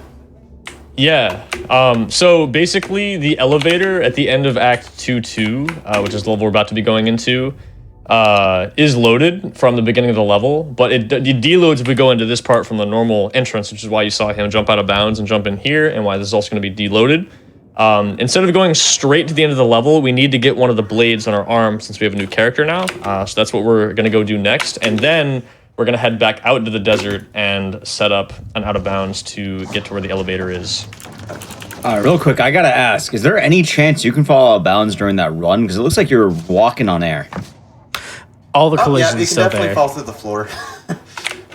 Wait, really? Oh, wow. I have not encountered that. That is so unfortunate. If you get to this room before it fully loads in, you can fall through. That is super unfortunate. Yeah. But yeah, this is like... I don't know. I'm gonna describe it using Dead Space terms because I don't know what else to do. But basically, it's like we have like a level 1 deload where all the textures are gone. That was a really nice jump, dude. That's a hard jump. Good job. But yeah, like basically, so all the collision is still there and the textures are gone. There is actual deloading of areas where the collision is gone, and I don't know if we see that in the run anymore. I honestly don't remember. This category has gone through so many different like route revisions, and it's kind of like mixing up in my head. But there's basically two different kinds of deloads. There's one where the collision is still there, but you don't see anything, and one where it's just completely gone. Sorry, go ahead, Shark. It's all visually deloaded, like you said, exactly. Yeah, so we're gonna try to reach the elevator down here. You could do this from the beginning of Act 2-1. Again, the reason we had to go to 2-2 is to get the blades. Very nice. Yeah, very nice. That's the hardest trick in the run, by the way. That is way harder than the that trick is ridiculous. Game, by the way. You can very easily just bump into that elevator and fall out of bounds. Very nicely done. Yeah. Yeah, that skip saves, oh god, like what, 7 minutes or something? Just like about, yeah. It's huge. Yeah, it's a lot. Yeah. Yeah, and this is where the game really starts breaking, because you're supposed to do this big, long puzzle to get to this platform at the bottom. But if you just jump here on some invisible geometry and then run off, now we're at the bottom of the level. Nice. I'm going to give a small warning here. I don't know exactly even how to describe it. It's sort of like a light sensitivity thing. When we get on the elevator is going to be shaking quite violently, and we cannot look away from it, unfortunately. So we'll give another warning when it's coming up. But yeah, just as a forewarning. Yeah, definite flashing lights warning coming up. Really good question. It's like kind of flashing lights, but it's like if you don't mind. Yeah, more or less. So if you end up missing that skip, would it be worth trying again? This is asked in Twitch chat by Staffy.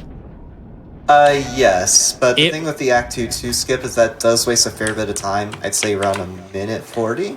Yeah, you go back like almost 2 minutes. So you can retry that skip.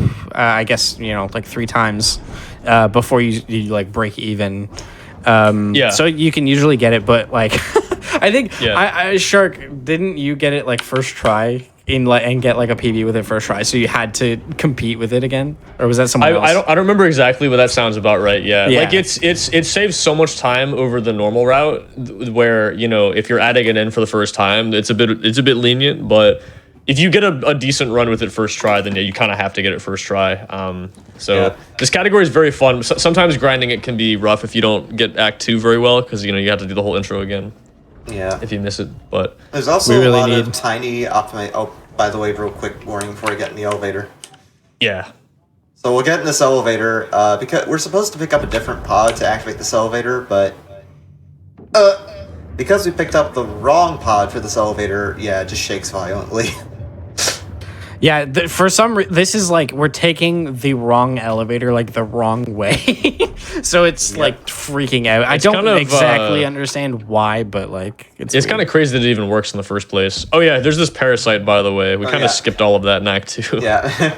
Yeah, this parasite is that first character that we just died as earlier. Mm-hmm. Over the course of the game, this parasite infects your body until you eventually get rid of it at the end of the game. I believe it gets transformed. There's going to be some animations where it just damages you like that. Yeah. All right. So this is Act 3-2 skip now. So again, there's an elevator at the end of the level, so we're just going to be going out of bounds and trying to jump around there. Oh, nice save. Oh no, okay.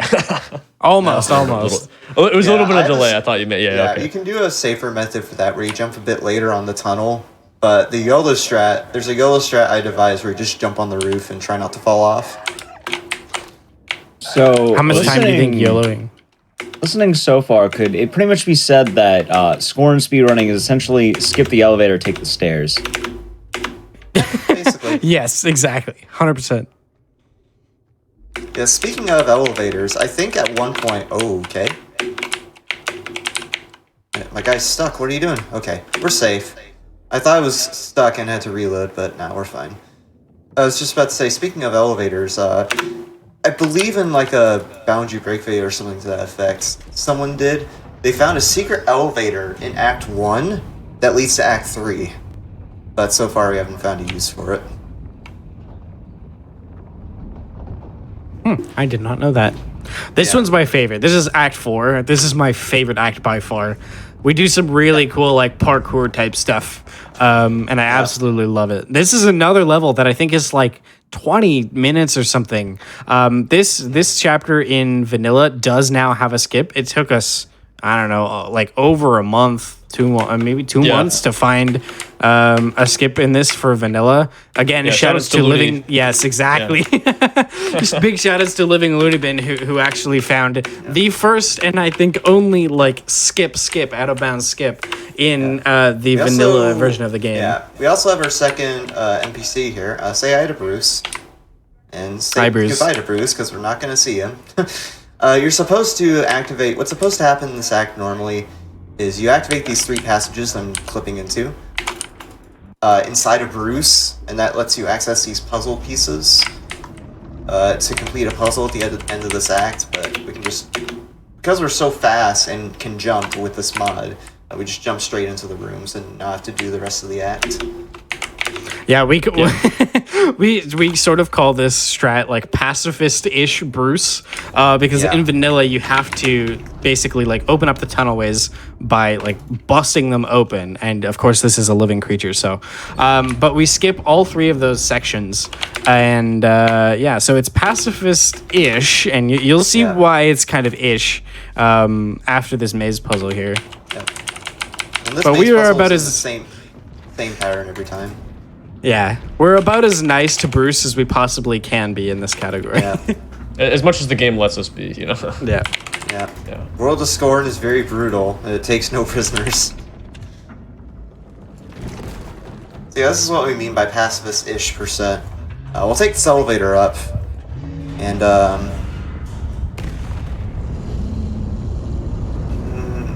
don't know. You okay there, Bruce?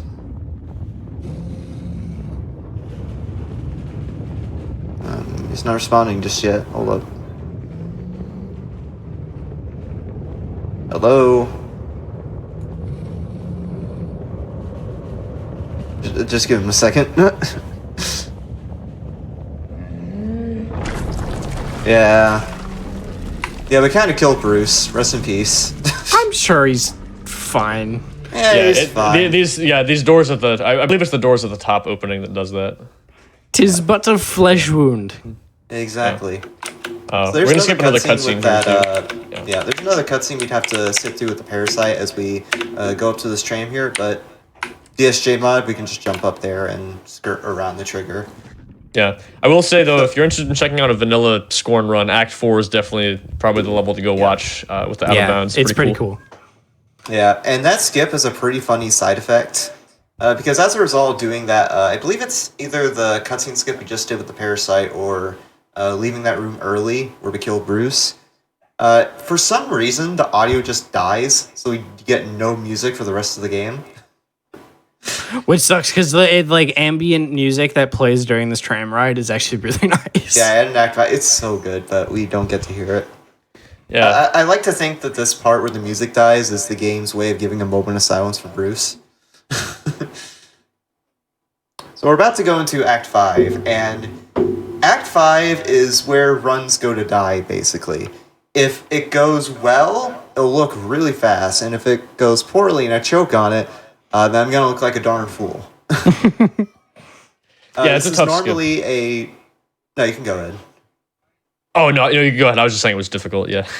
Yeah, Act 5 is normally a 20-minute act if you're doing a vanilla run, because normally there's a couple boss fights you'd have to do and a couple puzzles involving those pregnant men that Meta was talking about.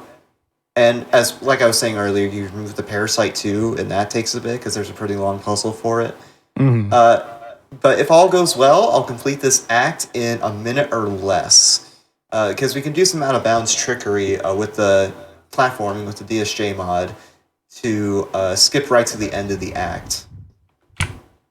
Because in this area is a bunch of... Also, I'm going to look down because there's some kind of graphic stuff in this area. there's a bunch of big invisible walls, really tall invisible walls even, in this next room, and you can jump on top of those to get to the end, basically this end runway in the game. I'm going to jump down here because this is where the tricky platform is going to start, which involves this really obnoxious jump to get up top here. I got that, so that's good. So we got that. That's the first part. And now I have to jump on some... it's a little hard to see, but I'm familiar with where they are. I'll just jump here, and I have to very carefully edge myself alongside this wall, or else I'll fall out of bounds. I also have to be very careful with my movement here, otherwise I'll soft lock myself and have to restart the act. This skip is the reason we are able to show this on GDQ, by the way, because otherwise it would be far too gory and disturbing. Yeah, and also time is when I stop moving here. All right, there we go, time. Nice. Well done. Nice run. Yeah. GG. I am very, very glad that it ends there. Yep. We did it. Yeah, I'm gonna go ahead and quit to the main menu because the end cutscene is some pretty iffy stuff. Thank you for that. We did Scorn fast and PG-13, or maybe 14A. We'll go 14A. Very well done. That was awesome. Yeah, great run. Very What good was run. the time on that, by the way? Because I feel like that was extremely good. Like 28 even. Yeah, it looks like about 28:19 from what I can tell. Yeah. Yeah, very so nice. that's about 1/3 of the average vanilla run, by the way. DSJ is a wild experience. Yeah. All right, while we are here, wrapping this all up, do you have any shout outs you'd like to give? And as well, if anyone wanted to find you, where can they find you? All right. So first, where people can find me, Twitch stream is I think on the link below me. You can find me there, N3RD_squared. I also have a YouTube at nerd_squared. I do streams there on my Twitch and post runs on my YouTube occasionally. And as far as shoutouts, I want to give a quick shout out to actually the developers of this game, Ebb Software, as well as the publisher, Kepler Interactive. They made a very good game. It's actually quick shout out for a thing that's happening tomorrow.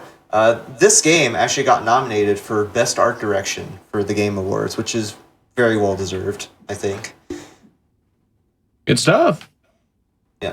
I also want to shout out Shark and Meta on commentary. They were a pretty good competition, was getting good at this category. And also Looney, Mama Saiku, or Mommy Saiku, or just Saiku, and Meta again. Because they pioneered a lot of the strats that you saw me do here, for DSJ in particular. Also, big shout out to Damage Volume, who created the trainer initially, and then when requested, created the DSJ mod. So big shout out to Damage. Thank you very much for doing that. Otherwise, we could not run this category. Absolutely. We'd be stuck running vanilla. As well, I want to give just shout outs to all of you, especially for the work you put into Scorn. I do know Scorn in particular as a game. I followed for a while. Originally, when I played it myself casually, I wasn't sure how to feel about it. But as time has gone on, I think this game is going to age quite well. Especially weird because it's only been out for, I think a few months now. And especially with especially with DSJ, the double speed jump mod, I think it can have a breath of fresh air kind of breathed into it, because I think a lot of people are expecting something else. But yeah, I think it definitely helps in the world of speedrunning because it makes it, for every single reason imaginable, much more of a speedrunnable game. Yep. So props to all of you. All right. That being said, we still have a couple of runs here for you tonight, so don't you go anywhere, Twitch chat, because we are going to be right back while we set up for the next run. So be right back. All right, everyone. Welcome back from the break. And Scorn was a pretty amazing game to watch if you just missed it. If you watched this in the VOD, I definitely recommend going back to check that one. I just think it's kind of neat. I know in the past there's been speedrunning mods, such as the ones in BioShock Infinite and Dead Rising, where it can really just change how a game functions. And I really like being able to see runners just take a new hold of a game like that. And as well, with a year in review of looking back on these games, it's nice to kind of see both, let's say, the highs and the lows, and how, regardless of what game reception may be, it ends up becoming pretty cool for speedrunning. Anyway, this is another one of my personal favorites here, and a game a lot of people, I think, slept on. but has a really awesome run if you've never seen it. We're going to be diving right on into Ghostwire Tokyo, featuring Naidel. So take it away. Thank you, Ecdysis. Yeah. Hey, everybody. My name is Naidel. This is Ghostwire Tokyo. It is a game made by Tango, known for Evil Within. This game is not Evil Within 3. Kind of a bummer, but what we got was actually a pretty sweet game. Obviously, it takes place in Tokyo. We're going to be playing the any % standard difficulty run, and I'll just explain a couple things while we watch this intro cutscene real quick. I'll count down time. But yeah, there's a lot of fun stuff in this run. A couple memes. It should be good. So, basic gist of it, just to set things up, we are Akito, and we're dead. So, kind of a bummer to start off with. We just died. But everybody's kind of trapped in the spirit world here in Japan, and because of the way that timing worked out and stuff, we get inhabited by a dude named KK who's going to guide us through the spirit world, save the day, fix everything. So 3, 2, 1, and we're going. So Ghostwire Tokyo, it's a first-person shooter game. We're going to be using a lot of hand magic. We're going to be doing a lot of blasting. And first thing you may notice is that the game is in Spanish. Believe it or not, everybody in Japan is native Spanish speakers in this game. But actually, we run on Spanish purely to save, I think, 30 seconds on one of the final mandatory dialogue cutscenes. Right now, we're just doing a tutorial section. So the first 10 minutes or so, the game is kind of just setting up all the mechanics, setting up some story, and we're going to just kind of try and get through it as fast as possible. As you saw, I was using my wind power to blast through, and we're kind of learning about how we can parry. There's perfect parrying in this game, which is super satisfying to do. We can charge up our attack, and we can refill our ammo. So KK, the dude who has inhabited our spirit, is now just kind of telling us all about that. You're going to notice me skipping a lot of cutscenes. Fortunately, it's very hard to lose time on cutscene skips because we can actually just hold the cutscene skip button going into the cutscene. The cutscene skip button, coincidentally, is also my button for melee attacks, so you'll see me punching the air a lot. That's usually because I'm preparing to skip a cutscene, like right there. So we're kind of looking for our sister right now. The main plot of the game is that our sister, Mari, is missing. And she sort of, we were going to visit her in the hospital before we were involved in a car accident. So the game is setting up some upgrade mechanics right now for us. We're going to upgrade our charge attack. There's only 3 points where we actually have to upgrade throughout the run. And there's kind of a few reasons for that. The first reason is it's sort of slow getting in and out of the menu, because every time you bring up the menu, it defaults to the map instead of the skills menu. So anytime we're upgrading, it's also a time when it's sort of like, fortunate that we would be opening our map at that time anyway. So the other reason for that is because in this difficulty, we get way more skill points than we could ever possibly use. We really only need a small handful of upgrades, which we're going to get, and otherwise we're pretty much fine with our base kit. There's a lot of movement optimization in this run. Probably the major amount of time saved in this run comes from just having really clean movement. You're going to see me hugging all the corners and stuff. This game was made with Unreal Engine, and Unreal Engine tends to have this thing where you can kind of like run into walls and not lose any momentum. So you're going to see me do that like here around this corner. Just anywhere where I can cut the corner to minimize the amount of movement that I'll have to do. It's very important for grinding times. So we're going to skip some cutscenes. We're sort of setting things up in terms of story right now. Not too interesting. If you're interested in it, I recommend playing the game itself. This game released the same month as Elden Ring, which kind of was unfortunate timing. As everybody knows, Elden Ring has a pretty banging speedrun community, and this game got a little overshadowed. So if you're looking for a new speed game and this looks interesting to you, I recommend. It's pretty easy to learn, hard to master, similar to Scorn. So we're going to head out of the hospital. Still kind of playing through the tutorial section. We've learned how to do charge attacks. We have learned how to shoot. We know how to block. There's a few more mechanics that are going to play major roles in the game, and we're going to learn about them very shortly. So the game is separated into 6 chapters. The first 1 and 2 go by pretty quick, and then there's a huge gap with chapter 3 and 4 taking up the majority of the game, or at least the run. And the final chapter also goes by pretty quick. So you're going to see the chapter breaks. Works well for live split, just in case you're interested in running. So you saw me take damage there. Probably wondering what that's about. There is fog surrounding Japan. It's the main mechanic that prevents you from traversing where the game doesn't want you to go. I have my fog disabled for FPS purposes, because FPS is kind of important in this run. We're just going to clear out these dudes, and we're going to cleanse this gate. So the game is introducing us to the Torii Gate mechanic. This is how you clear the fog that's surrounding Tokyo. So you'll see a little bit of it before I skip this cutscene. Wow, so much fog. It's gone. Amazing. And we're going to get another mechanic now called the Katashiros. And these are little paper spirit containers, basically. So we're being tasked by KK. He's like, yo, dude, there's something like 240,000 spirits all spread throughout Tokyo. You know, a cool 250,000. I'm going to need you to go gather those all up. We're not going to do that. We're going to gather one set of spirits, and then we're going to ignore the rest.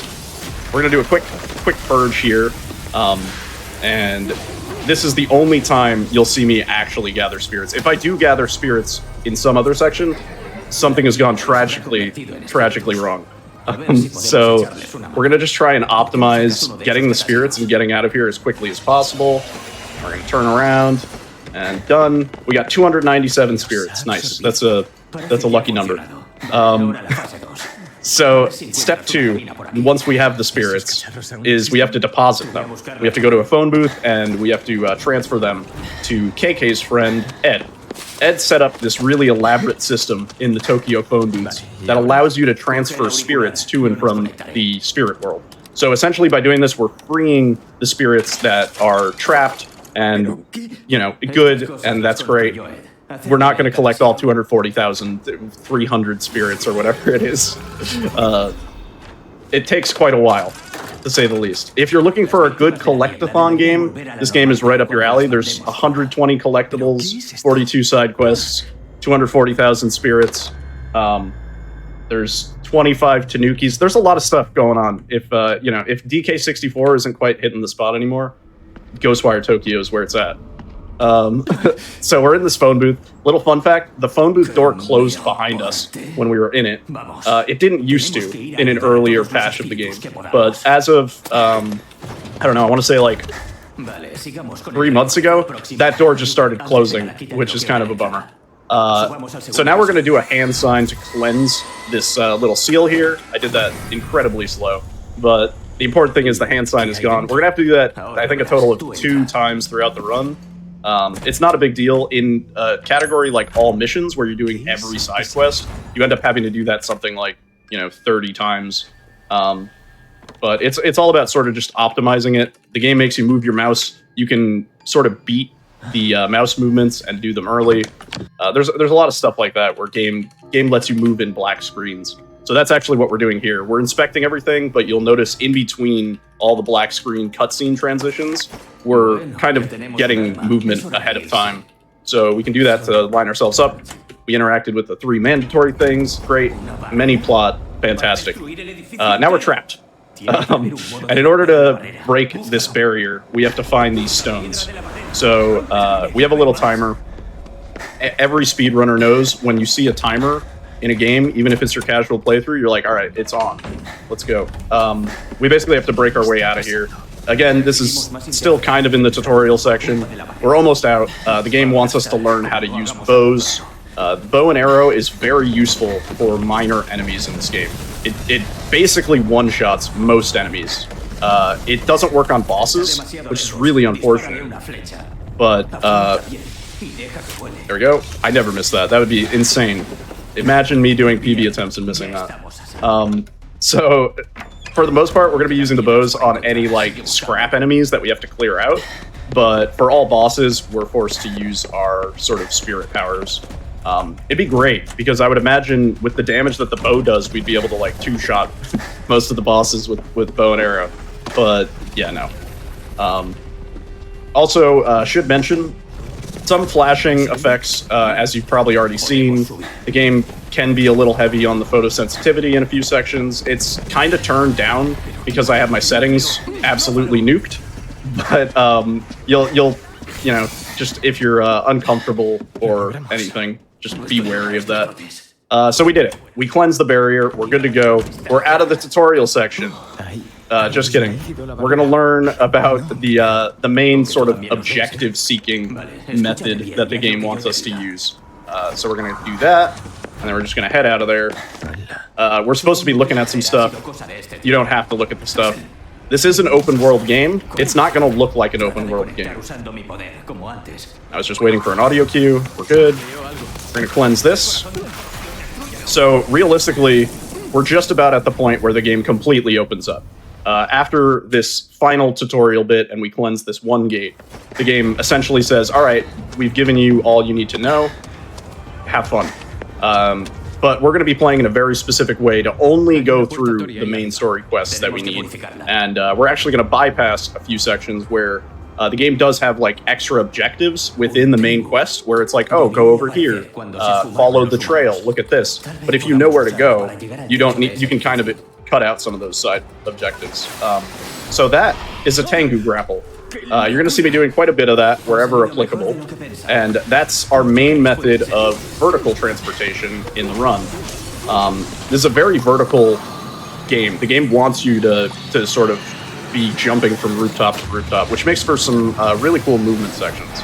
So we're going to come up here.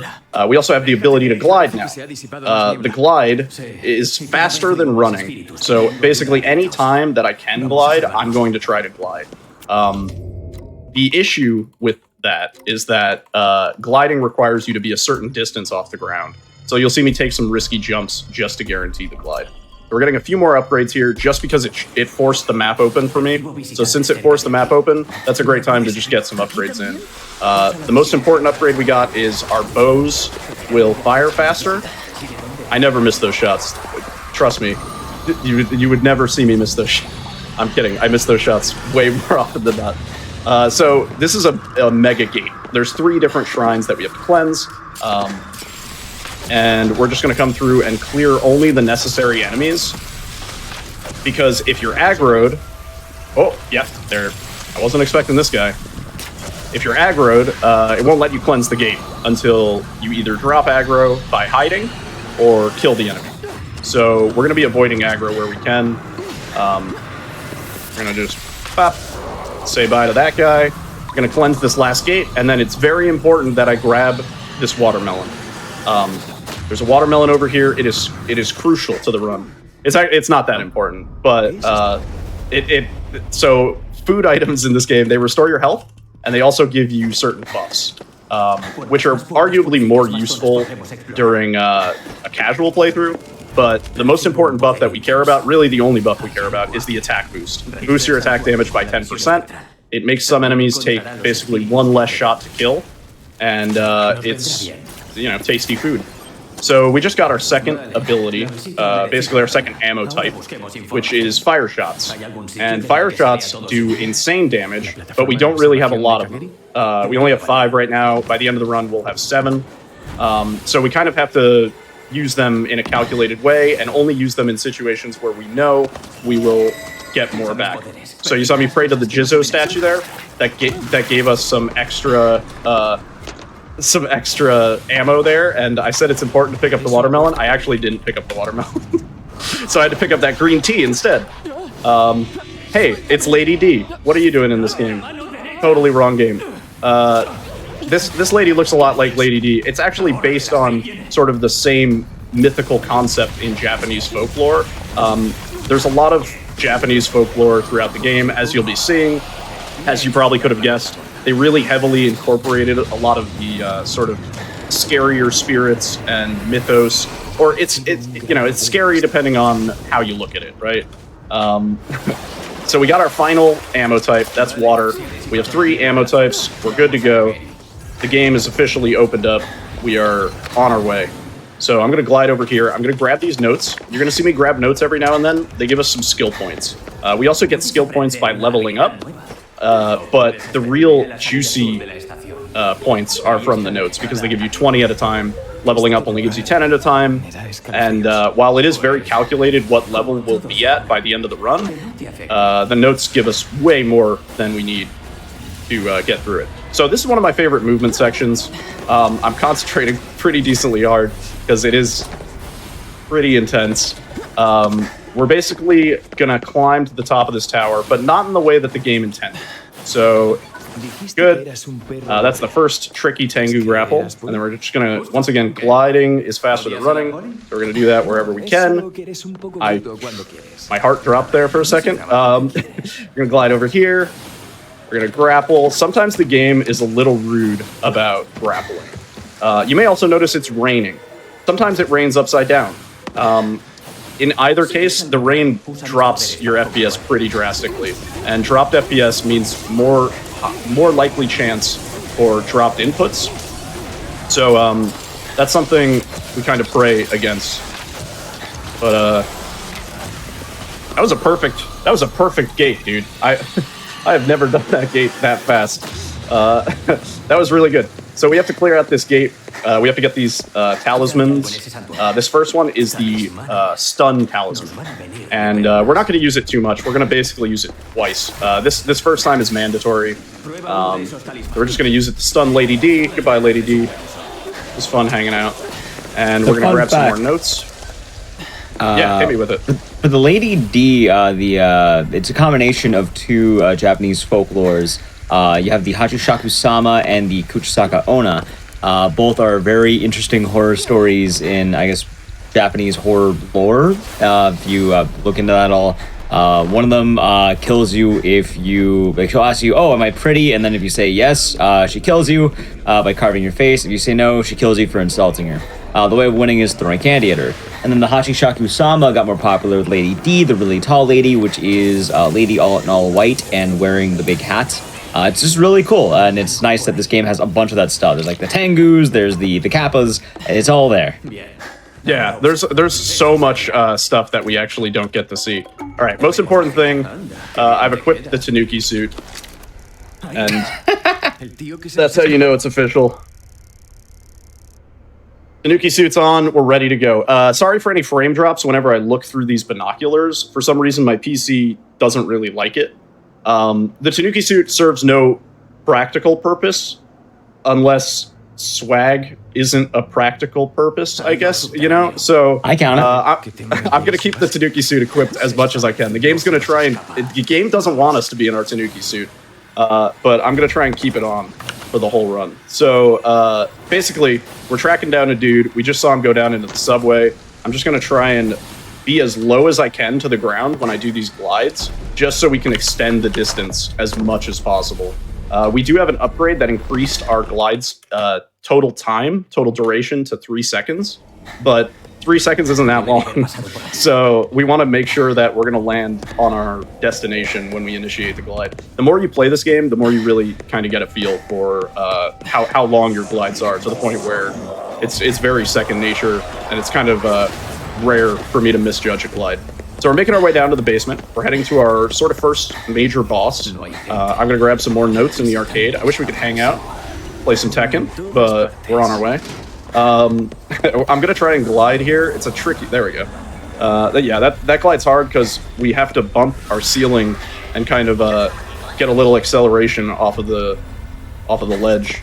And once again, just gliding wherever I can. I have to jump off the ledge, so that way we have enough distance between the ground where the game says, okay, you want to glide now. It is possible for the game to eat glides. It does happen quite a lot. But we've been cruising this run, to be honest. This is I don't have live split open, but this would probably be really close to PB time right now, which is cool. So come. I was gonna say, does Ghostwire Tokyo use IGT or RTA timing? Yeah, so we do use load removed time. So it is RTA, but it's without any sort of like loads included. So it's kind of, RTA is pretty close. It's only like, a minute off, I think, by the end of it. So. All right, we're chilling in our Tanuki suit. It's time for the first boss. He is a cakewalk. So basically the routine here is 6 shots with the wind, and then we just unload all of our fire. Tanking shots on this guy is actually kind of good because we want to have low health just so we can heal later. If you can't heal, then you can't get the attack boost. So we're always kind of operating with less than max health just so we can heal. And that's the boss. It's pretty straightforward, really. Good fight. We get this awesome shot of the Tanuki suit. Nice dodge. All right, we destroyed him. So at the end of that cutscene, KK got ripped out of our body. We are now alone in the spirit world. We are alone and scared. Somebody hold me.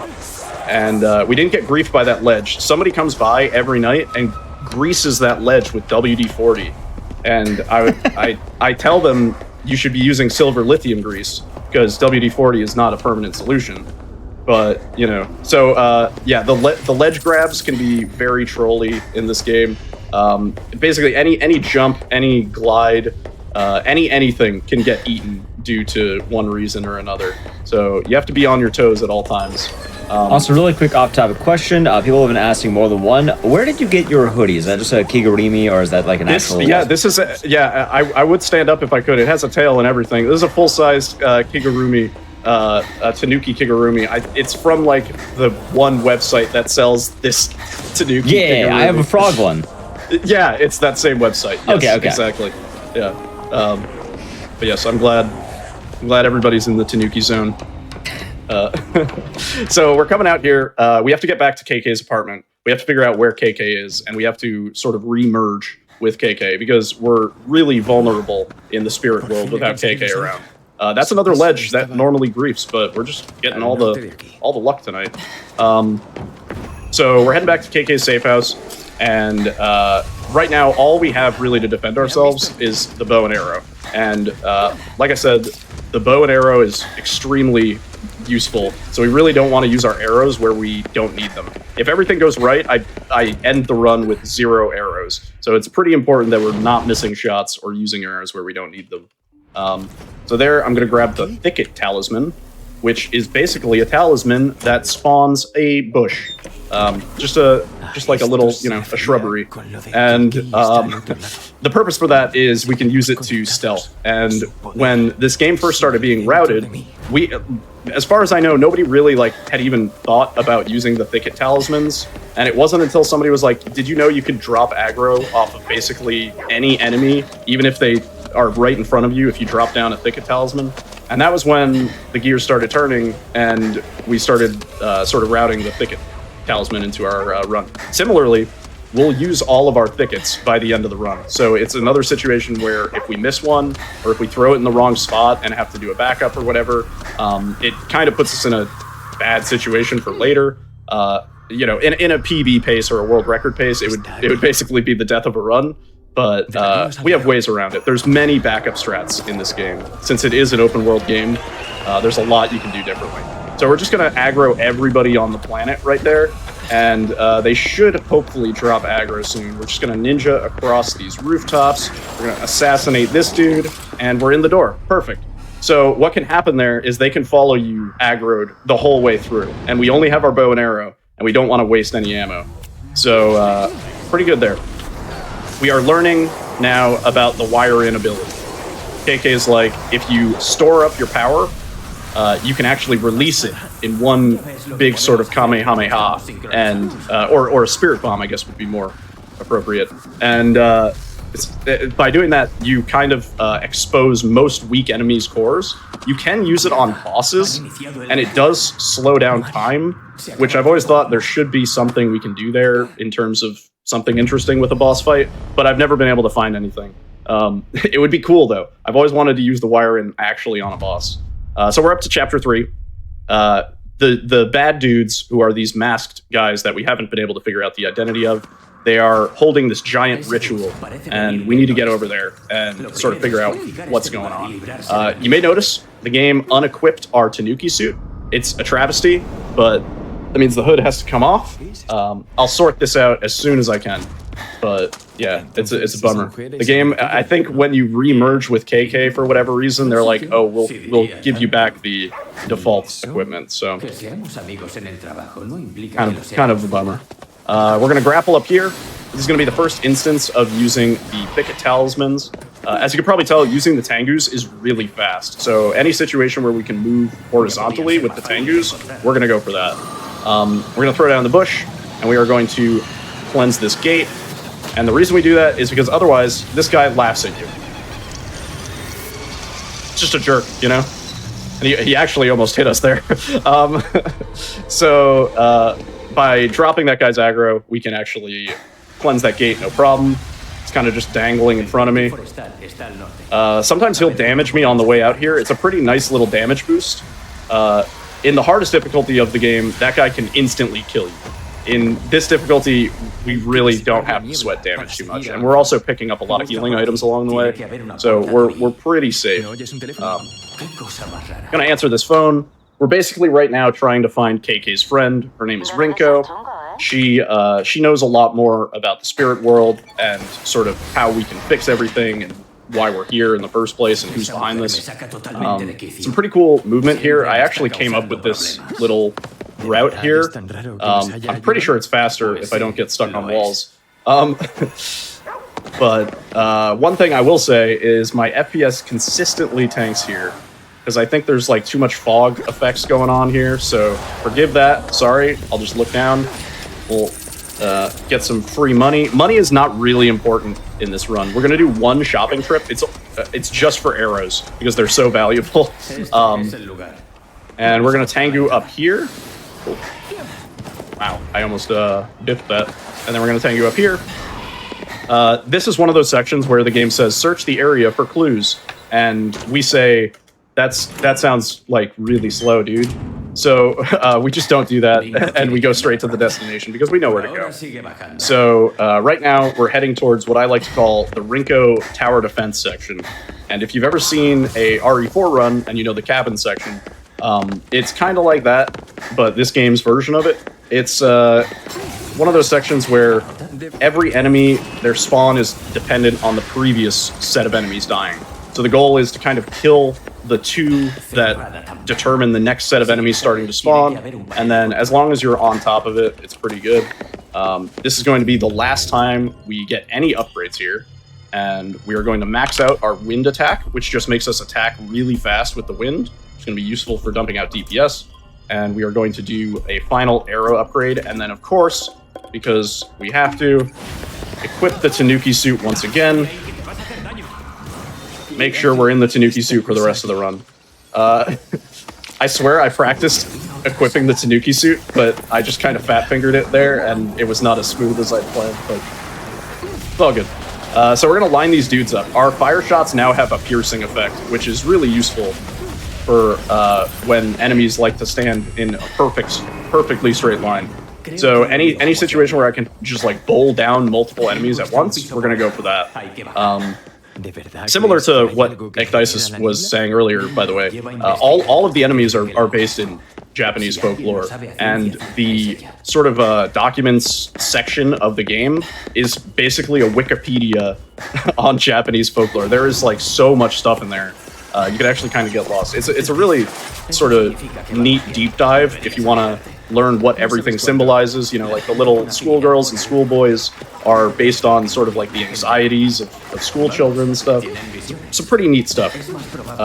Anyway, we're gonna headshot this red dude, and this guy's nice and easy with arrows there, just 2 shots.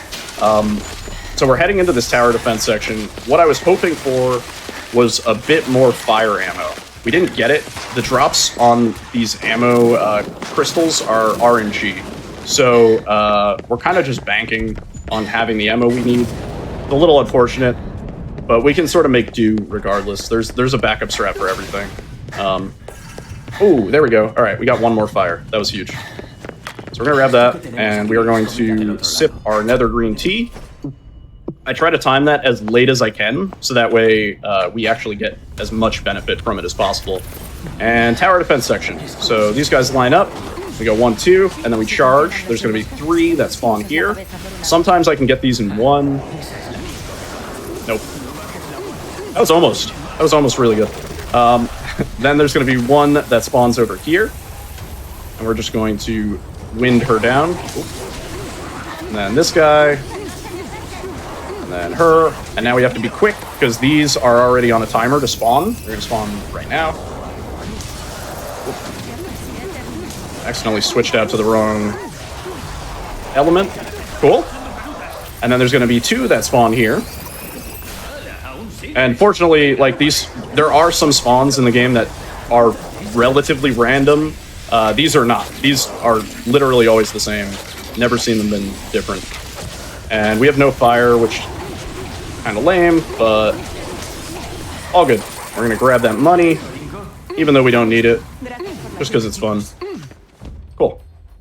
And that's the tower defense section. While we were doing that, Rinko was hacking into the mainframe and sort of finding out where the masked dudes that we've been chasing have gone. So, great. We have a better hunch. We're going to try and stop them at the Pillar of Light. Everything's good in plot land.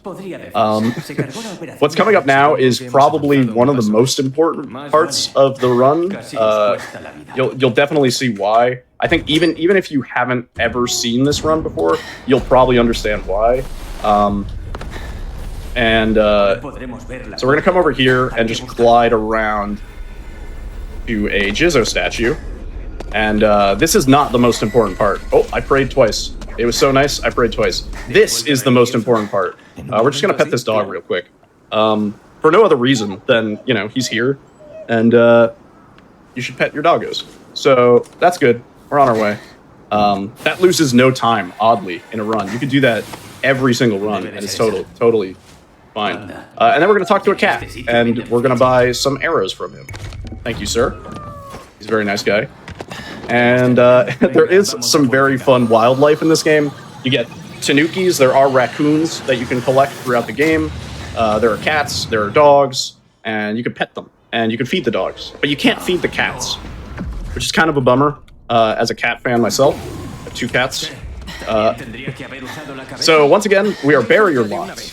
This time, the game wants us to do a whole bunch of jump quest stuff to get all the stones. We're not going to do that. It takes way too long. We're just going to come over here and get these last 2. I never miss these shots. I don't even have to look. Look at that. Wow. Amazing. Chat, I always miss those shots. So great. We did the section perfectly. This has actually been a really clean run so far, and we've managed to keep the Tanuki suit on. So already looking pretty fresh. So we're at about like the midway point where we've learned a lot. We need to get in contact with Ed, but in order to do that, we need a special phone booth that Ed made, and we also need a phone card because phone booths aren't free. So first, we're gonna grab this phone card, which should spawn right about there. It's grand, and then we're gonna jump up here. And coincidentally, the phone booth that we need is right on the other side, around here. Just a little bit of horizontal movement. That's Tanuki. The game's going to eat my jump there, which is cool. And then we're just going to take care of these guys as quickly as we can. Oh. And fire for you. And we're good. So this is actually a different type of phone booth. This phone booth, we can actually talk to people. And we're going to have this really long, drawn-out conversation with Ed, and it's done. Okay, so now we're on our way. There are some mandatory phone calls. Fortunately, you can kind of just press skip to mash through the dialogue. If you're interested in what the phone calls are about, you should buy the game. But yeah, I recommend checking this game out. It goes on sale often. So that's the first of that type of enemy that we've seen. They're really easy to deal with the bow and arrow, fortunately. But they're also very terrifying when they don't go down immediately. So everybody, I know it's been exciting and all, but now's the time to take a sip of water and chill out, because when you look at the map, you have to view every single side quest that you didn't look at. So, so much fun. There's one thing that we've begged the devs for as a speedrun community, and that is a way to toggle off having to view every single icon. Because obviously, over the course of the run, we actually have to spend about 2 minutes looking at the map. And this is also why we don't look at the map unless it's absolutely necessary. Because otherwise, we get stuck looking at icons that we're never going to visit, not in this category at least. So, you know, devs, if you're ever watching this, please. Oh, we're gonna grab those arrows because they're free. I actually did not know about those arrows until like just a couple days ago, which is pretty funny. Former world record holder, everybody. And we're gonna come down here. We have to open the locker, and the locker's on a timer. So this whole section, it doesn't really matter how optimized we are, as long as we get to the locker before this dialogue ends. So we're all good. We get the key, the objective appears, and now we're ready to fast travel back. But first, we opened up 3 new side quests, or 2. Wow, awesome. We're gonna fast travel back up. This game does have fast traveling. The map is actually very huge, and the environment is like really sort of rich and well done. One of our runners actually went to these locations because he's local, and filmed some of the locations that the game features pretty prominently throughout. So everything is like, you know, artistically very well thought out. Probably my favorite movement of the game here, and it's not because I found the route. We're gonna head up here and land up here. We're gonna skip straight to the 3rd floor. Stairs are for lobies, and we're just gonna glide right into the door. The game normally has you go up first and like kind of do some stuff. If you crouch and sort of like jank your way through the ledge, you can actually get in there without having to go up the stairs, which is very nice, very fast. Right now, we're finding out that this whole time, the Rinko that we've been talking to, not Ringo, the Rinko is actually an imposter. She's been acting pretty sus, and now we find out that she was indeed the imposter, and that means that we've been essentially on a goose chase from everything that Rinko has been telling us, and now we have to save Rinko by cleansing her of the masked lady who's kind of like taken her form. So we have a little cutscene here where we learn that the cat's out of the bag. I haven't seen any yet, but I think a cosplay of this character would be so awesome. Like this game really got swept under the radar in a lot of regards, I think, especially since it released around Elden Ring. But definitely show this game some love if you like what you see. It's one of my favorites. So right now we're in a kind of a nightmare world. You may have noticed everything's kind of like upside down and on the walls. There's a giant cat there. A lot of like sort of sanity effects and trippy visuals going on. This is one of the more kind of flashy parts. So once again, photosensitivity, sort of be aware. We're gonna climb this elevator, and we're sort of learning about what Rinko has been doing this whole time. So we're kind of like in her mind in a way. We're gonna see she's been like working. Essentially, KK and Rinko were working as detectives, and now they're working as spirit detectives. And we need Rinko in her actual form to sort of help us along with our task. There's a cat over there. And we're heading on through some of the coolest visuals in the game right now, although don't quite look as good because our settings are just totally potatoed out. It looks as good as it can for as low as the settings are, I will say. We're gonna jump up here and grab this ladder. You may notice I've always jumped at ladders. That's because the way that ladder hitboxes are very strange. You can't quite like start the ladder animation unless you're looking at where the ladder's hitbox is. So you have to like jump and look down, and you can't be too far up. And this is the final sign we'll be making in the game. Easy peasy, no problem. Make a little pentagram, get a little flashbang, and we're on our way. So we're actually heading up to the second major boss, I'll say, which is Koamote.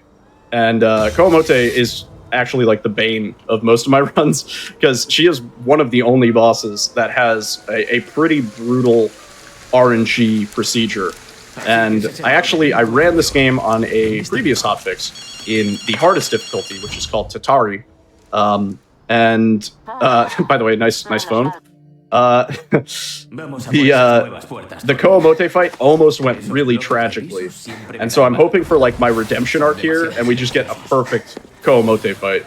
So that's that's what we got to look forward to. We're gonna throw down another bush here. Hopefully we don't get griefed by the little ghost guys up there. Perfect. We're gonna cleanse this gate. So this is a mandatory gate because we need to clear some fog to progress. As I said, you won't see the fog, but trust me, the fog is there. We're about to fly directly into it. And the way that the game prevents you from sort of traversing where you're not supposed to go is by damaging you in the fog. But if you're just flying over short periods of time, it's actually very easy to manage. So we just shortcut that. And we're going to blast this laughing dude. 3, and turn around for the gate. Perfect. So this is another kind of mega shrine, mega gate. And there's 2 that we need to cleanse here. So the first one was up there. And the second one is down here. There's some nice glides. I usually don't get this nice luck on my glides. And then we're going to cleanse this. And we're going to head through. So we're on our way to a wayside shrine off in the woods. And that is where we will find our second boss. This is usually like the make or break part in a PB attempt for me, where if this fight goes good, then it's like we're pretty much cruising on the time save. There is some fog here. I'm probably going to run into it a little bit. Actually, I dodged it. It's kind of weird not being able to see the fog. It doesn't come up too often that it's a problem, but there have been situations where I'm like testing things and I'm like, okay, I have to re-enable the fog because I keep dying and I'm not sure why. Nice Tanuki suit. Very nice. Mine's better. We're going to head to the wayside shrine. That's actually debatable.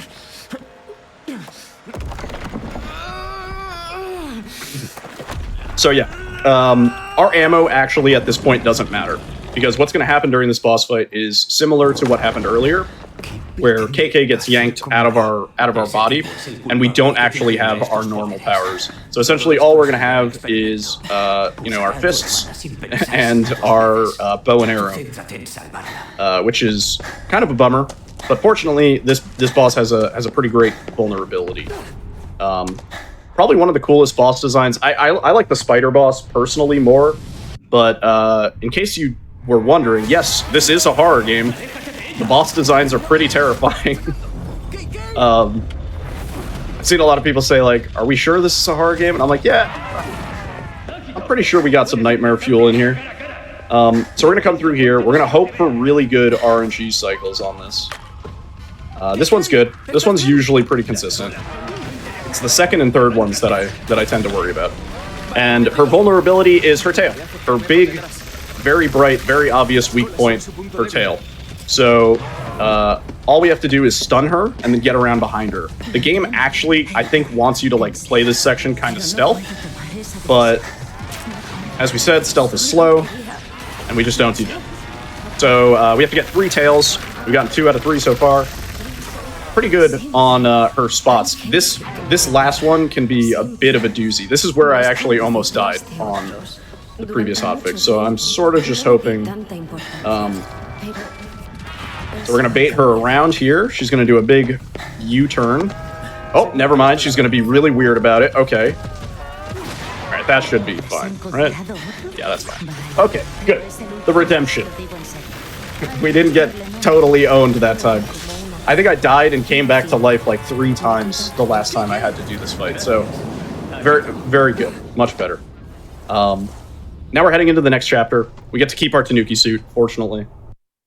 For some reason, this mission complete, it goes away extra fast. All the other mission completes, they hang around on the screen for like 4 or 5 seconds, and those times do get counted, even with the load removal, because they're not really load zones. So that's a nice little time save there. I don't know why it happens. There's a lot in this game that I don't really know exactly why they happen. Sometimes they do. There's another doggo there. The world is inhabited with no humans, but an abundance of dogs and cats. So really, what more do you need?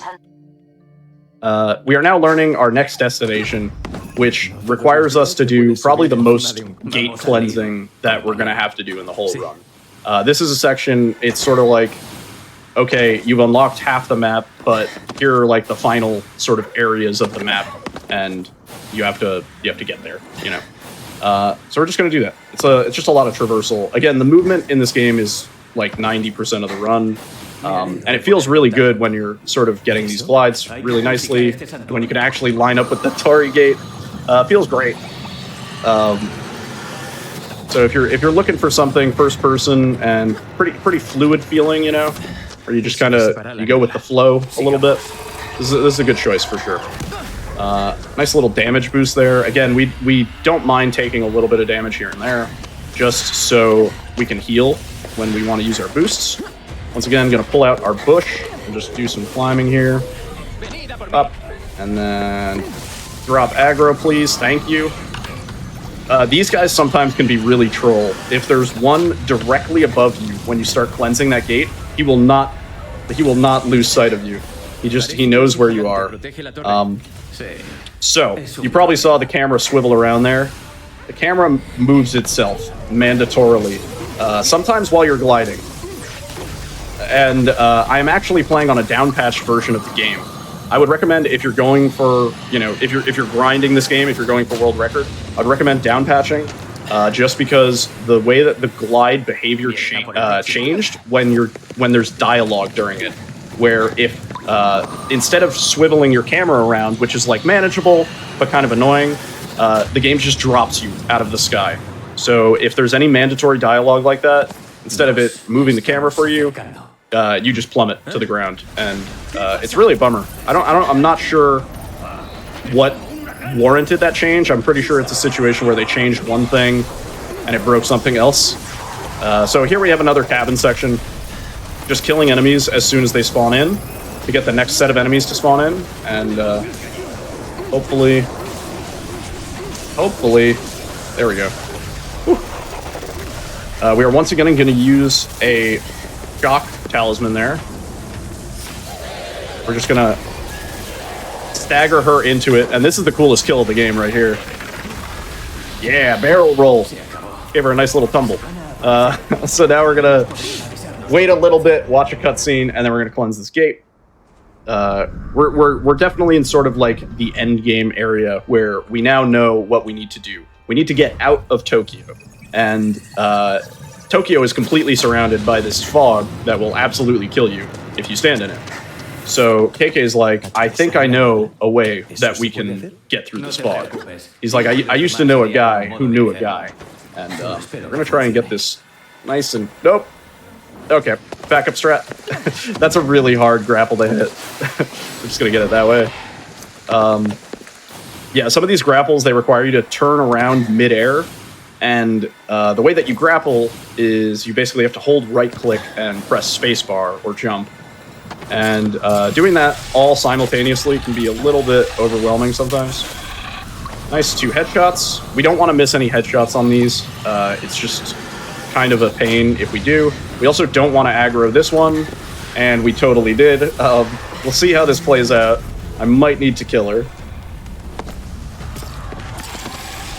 1 headshot. 2 headshots. Alright. We stealthed out of that one, gang. Don't worry about it. It was a sticky situation. Alright, let's just... Goodbye. See ya. Sorry. Sorry for stepping in your shrine. And we're gonna cleanse this last one in this mega gate. She on aggros if you hang around the corner. And we're on our way to a garage, because KK says he knows a vehicle that might just be able to cut through the fog. So we cleansed a little bit more fog from that mega shrine. We're heading into the garage. It's nice that KK is so well connected that he knows this dude who set up the spirit transfer system with the phone, and he knows another guy with a vehicle that can traverse the spirit fog or whatever. It's very good. So this is like a large gauntlet section that the game wants you to do. There's a lot of enemies that spawn in, and they cut out the lights to make it like extra spooky. Again, my graphics settings are tanked, so it's almost like we have full bright on with how bright everything is. There is a flashlight in the game. I don't even think I have it bound. Is it B? No, that's not it. I don't know what the flashlight button is my point. So we're heading down here, and we're getting the bike. And the bike is kind of busted.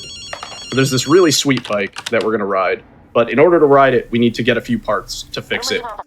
We need some like spirit oil and some regular gasoline and a turbine wheel. And fortunately, KK being as connected as he is, he's like, I know where all those things are. Just follow my lead, sort of. So we're just kind of going where KK wants us to. It's funny. This is a part where usually when I used to run this, and I haven't been running this quite as much as in the last like couple weeks. When I used to run this was sort of the hardest part for me because I would always forget where to go, and sort of stepping away from the game and then coming back to it. I have not made the same mistakes, and it sounds silly, but all the streets kind of look the same. And you're doing a lot of gliding, and it can be sort of disorienting mid-run to like, you have a moment of like, wait, where am I supposed to go again? But yeah, it's been a lot better as of late. All right, we're gonna head up here. A little hot in this Tanuki suit, but it's all good. So there is a little trick we can do here, but if I mess it up, we'll just fall to the ground. You can kind of get up on that like blue tarp thing to my left, and then you can jump early. It's just sort of, world record strats. And once again, we have some binocular action. So get ready for a little bit of frame action. I don't know why, but the binoculars always seem to drop my frame rate a bit, and it kind of stutters on stream, but actually it doesn't look too bad right now. It's nice. So we're going to tango our way over. We know where we need to go. Grapple on down. Grappling is actually faster than falling also. It moves you that fast. And in a category like all missions, we eventually unlock the ability to grapple wherever we want, which would be so nice in this category. We would, be able to go in a straight line to all of our destinations. Wouldn't need to use any elevators. It would be great. But the upgrade is very expensive, and we don't encounter any of the materials that we need to get the upgrade in the any % route. So while it would save like, half an hour to 45 minutes having that upgrade, I'm sure, we can't get it. It'd be nice if they made a New Game Plus mode where you could actually use the upgrades. So if you've ever seen Zelda, this is just like it. We're in the shooting gallery. I wish I had the music queued up. But we're just going to shoot all these guys, and it's similar to the previous wave sections where we're trying to get one set down as fast as possible to get the next set spawn. And in some cases, I'm going to be missing my shots. In some cases, I'm going to be delaying shooting them until they can get into a better position, because otherwise they're kind of hard to hit when they're moving targets like that one. And we're actually trying to avoid headshots on most of these enemies, believe it or not, because the game does a little frame stutter when you get a headshot to sort of symbolize to you like, oh, great job, nice headshot. But it actually loses time. So, very minor, loses maybe like 10 milliseconds at a time, but still something that we try to avoid. I'm going to blow this up, then take out this guy. 2 more shots for the big dude. Not going to get hit by the furniture. There we go. And now we are once again reunited with KK. Finally reunited, and it feels so good. This is the last time, for reals this time. We're officially reunited with KK till the end of the game. So now we're going to head through. We're going to use our second to last bush. And this is actually the trickiest one, I will say. Because this one's actually more based on their spawns than my luck. See, that guy sometimes stands right in the gate itself, and it doesn't matter where you put the bush down at that point. He will always aggro on you. And there's actually a lot of enemies in that little section. So once you aggro one of them, you kind of have to take care of the rest. And we're just going to do some climbing here. We need to get to a special gate that we looked at through the binoculars. It's a special purple gate. And this gate is actually a gate to the underworld, sort of. This is like the realm that connects the spirits to the human realm. So we're gonna head into here. This is where the fragrant underworld oil is. That's what KK said. He's got all the intel. He's like, oh yeah, that purple one over there, that's probably where it is. And He is right, so who am I to question? We're gonna head up here. This is another section where the game gives you a lot of enemies to fight, and a lot of actually like sort of high-end enemies here. I'm gonna hit that. Oh, perfect. And then we're gonna do that. Again, we want to take damage here. That's expected and fine. And then we are going to pick this up. Hopefully we don't aggro her. In practice, I got totally screwed here. Let's see. Okay, we're good. So there's 3 of those big hair spooky ladies outside. And sometimes they walk right through that bush. And it's pretty terrifying having them all 3 in the room with you. It's almost like a situation where you kind of have to load your autosave because you don't have the ammo to realistically deal with them at that point. And that lady is just 6 flame shots with the 10% attack boost. And she's down. Very easy. And now we're going to head out of the underworld. We got our oil. KK knew exactly what he was talking about. The man really does know. And we're just going to try and glide off of this to get out of here. Sometimes I get a little damage boost off of these ladies. But not today. And we're going to do a little bit of fast traveling. So you know what that means. Time to look at the good old map. Who knew it? There's so many side quests we missed. Once again, great point for a hydration break. Make sure you're staying hydrated. Yeah, so there's 42 side quests throughout the game, like I said. But there's also these shrines, and there's quite a lot of them. And we, as you can see, we just kind of like patchworked the spots that we need for the run to actually work. Any shrine that we don't need to cleanse, we're just completely ignoring. In all missions, the category where you have to do all of the side quests, you do end up having to clean all the shrines just so you can traverse and get those side quests that are within the fog.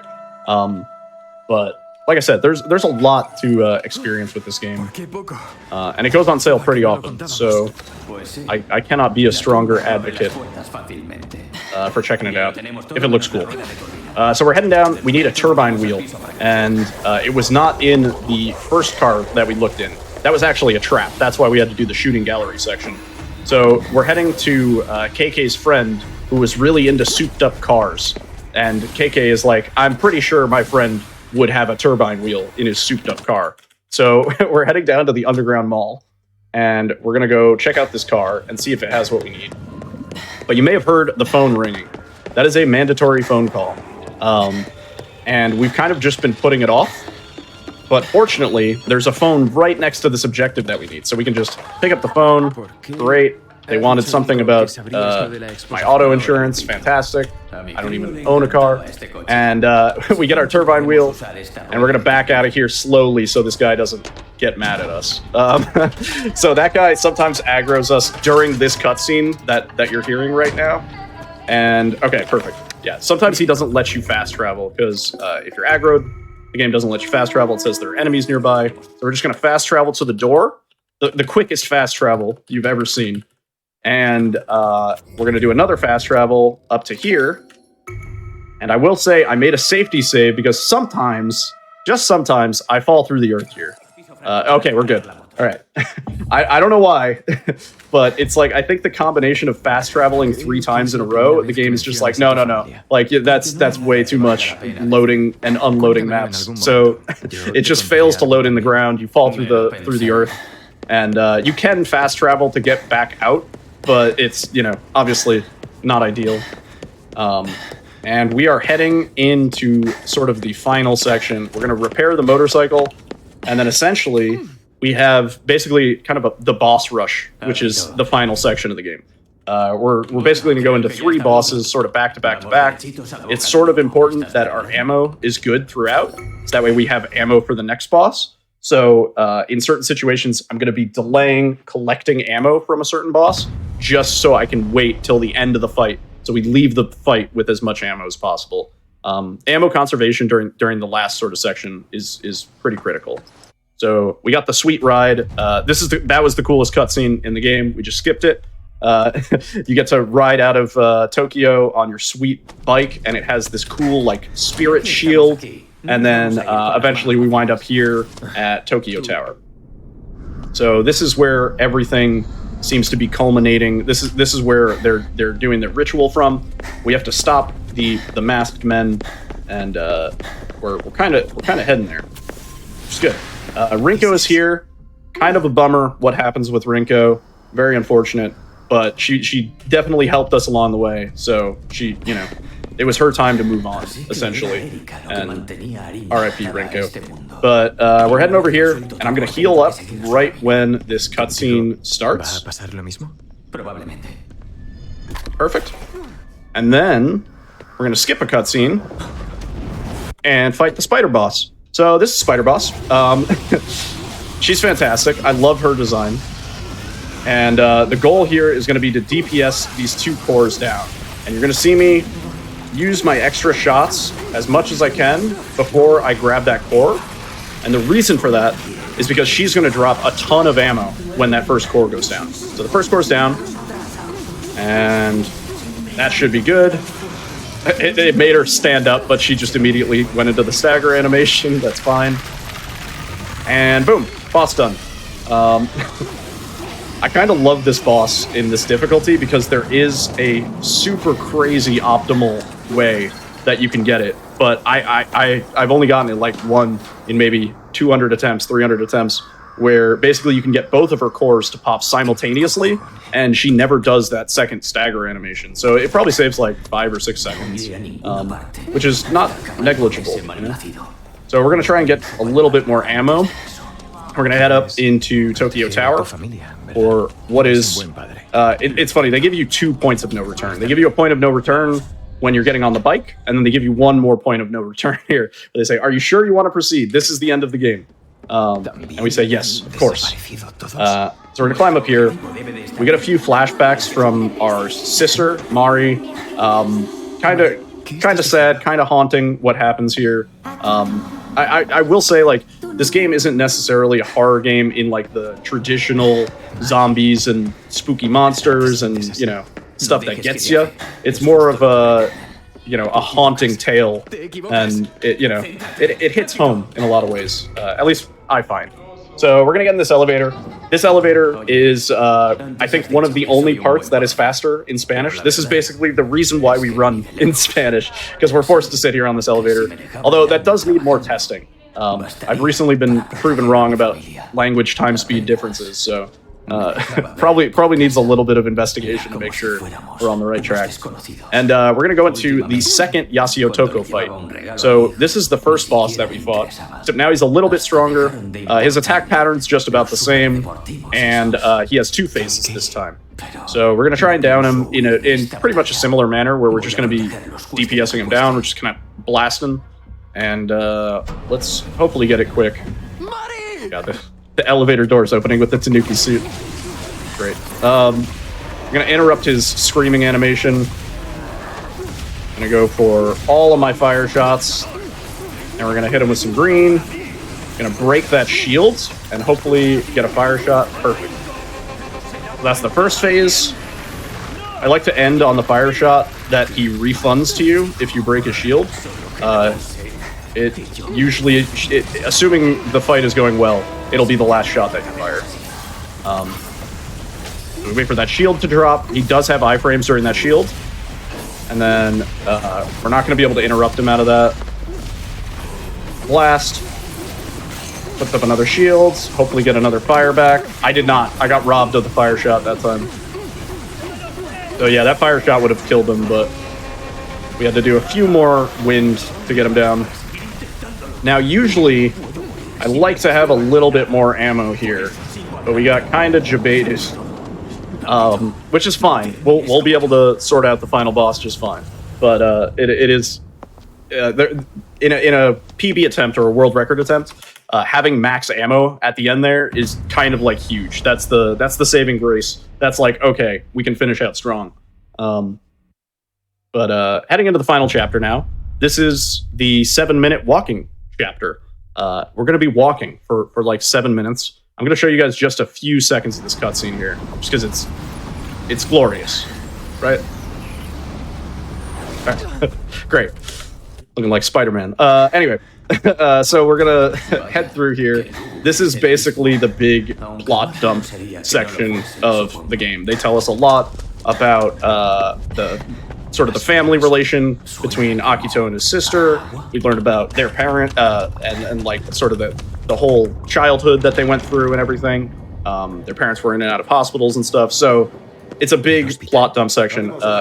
If you have any questions that you see in chat, ideally related to the run, but I'll field anything. This is definitely the Q&A section because we're just kind of holding W. It is a great section in the context of the game. In terms of a speed run, you know, you're kind of, this is the part where you're looking at the timer and you're like, oh gosh, is this a PB? Is this not? Why am I here holding W in a Tanuki suit? What has happened? But here we are. I also have a safety save at the end of this because sometimes the map fails to load and we fall through the earth. So yeah, I have a safety save just in case we get to the end of the 7-minute walking section and then proceed to plummet. So yeah, hopefully that doesn't happen. Hopefully not.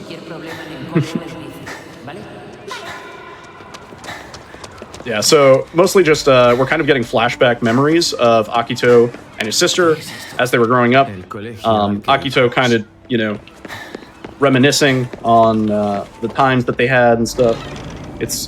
It's a pretty heart-wrenching section, I'm going to be honest. It's a good thing that we play in Spanish, though, because if I had to listen to this dialogue in English every single time, I don't know. I don't know if I could do it, man. I don't know if I could hack that.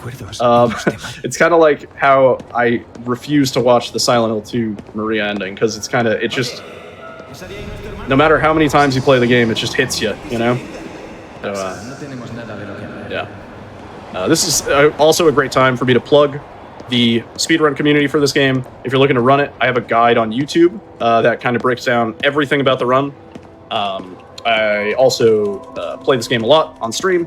I think I have the most hours streamed of Ghostwire Tokyo on Twitch this year, which, you know, I'm not necessarily proud of it, but it happened. So, yeah, if you're looking for a new game to run, if this movement and stuff, not this specific movement where we're just kind of holding W, but the earlier movement, if that looks cool to you, definitely recommend checking it out. Everybody in the Discord, always down to help. We have an LRT, auto splitter, nice and easy for you. Trying to think of other things to talk about while we hold W. The actual interesting part about this section, though, is what causes the bug where we fall through the earth. Each one of these separate doors loads in a new map. And it's one of the only sections of the game that's done like this. So when we enter this area, the previous map deloads, and the next area like loads in the basic collision and sort of like texturing and stuff like that. And then once we open the door, it loads in all the objects and all the assets and spirits walking around and stuff. So it's kind of, you know, a slideshow section that you're playing through. I've looked for many, many ways to break this section because it would be so cool if we could skip to the last door. Because if you go far enough out of bounds, you'll see that actually every door is not connected to really anything. So if you could go out of bounds and climb the collision to the next door, I have reason to suspect it would just load the next area due to how the triggers are set up here. So, you know, glitch hunters, please help us.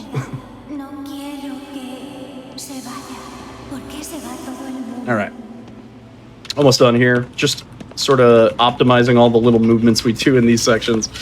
It's very fortunate that we don't have to worry about bumping into objects. Like, you know, I can be really callous about just diagonally hitting everything because otherwise this section would be a huge pain. We're gonna grab that nether green tea for one final attack boost when we go into the final boss. Again, that's why we still have damage done to us. It's very nice that the game doesn't auto-heal you. If the game auto-healed us, it would prevent us from being able to pop attack boosts going into bosses. And, you know, obviously it would take more time. And if I could do a Rubik's Cube with one hand, this would be the section where I would do it. I've thought about learning. All right, we're almost at the end here. We're traveling deeper down. Speaking of Silent Hill 2, this part does give me Silent Hill 2 vibes. Heading into the labyrinth, sort of.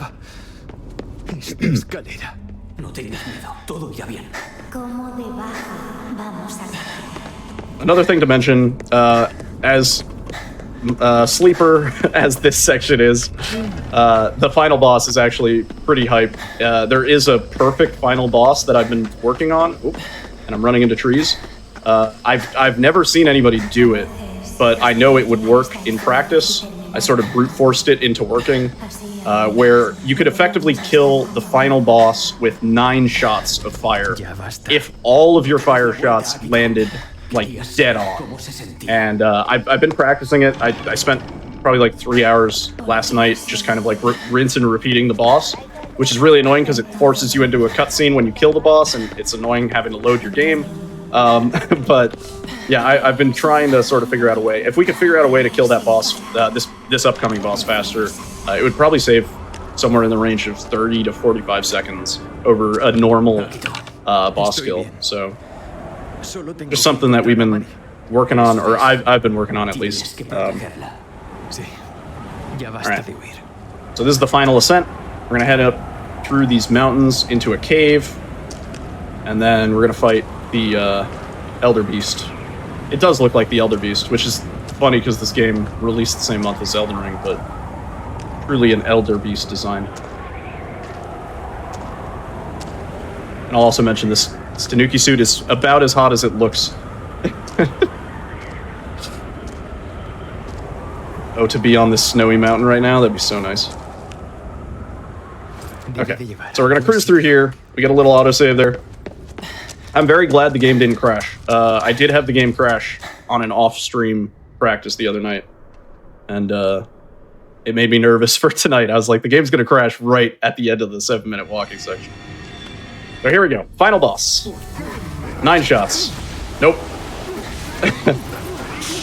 Alright, so as you can see, she moves a little fast, and you have to lead your shots pretty heavily.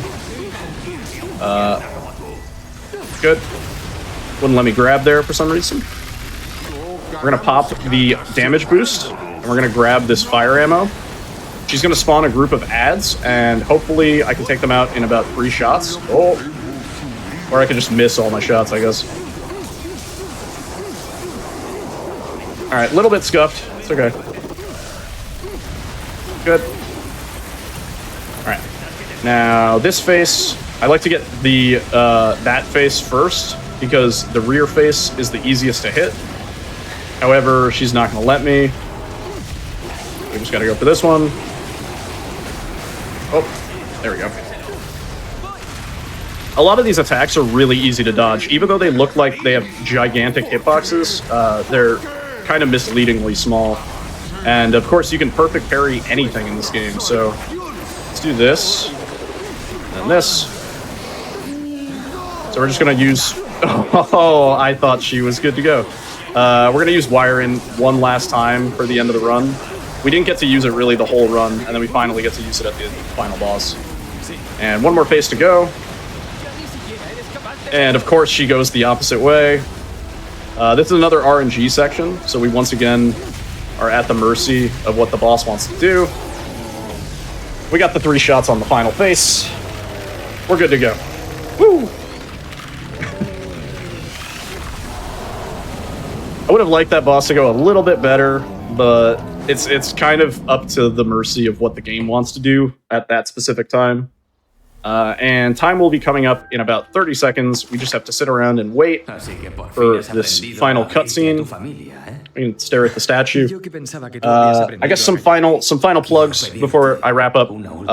If you like the run, if you want to hang out or anything, if you want to ask me questions about the run, Twitch is where I'm usually at. I also have a Twitter. All my names are the same. I have a YouTube where I do YouTube tutorials on a lot of the games that I run. So if you're interested in learning some of the runs and stuff, feel free there. You know, you can always find me. I'm somewhere on the internet, guaranteed. Time's going to be in about 3, 2, 1. GG. Thank you, dude. Yeah. Good stuff. That was shockingly clean. I kind of thought I was gonna beef that. While we are here and finishing on up, do you have any shout outs you'd like to give? And if anyone wanted to find you, where can they find you? Yeah, of course. Twitch is my main place, twitch.tv/Niddle, youtube.com/Niddle. You can also follow me on Twitter if that's your thing. I'm always around.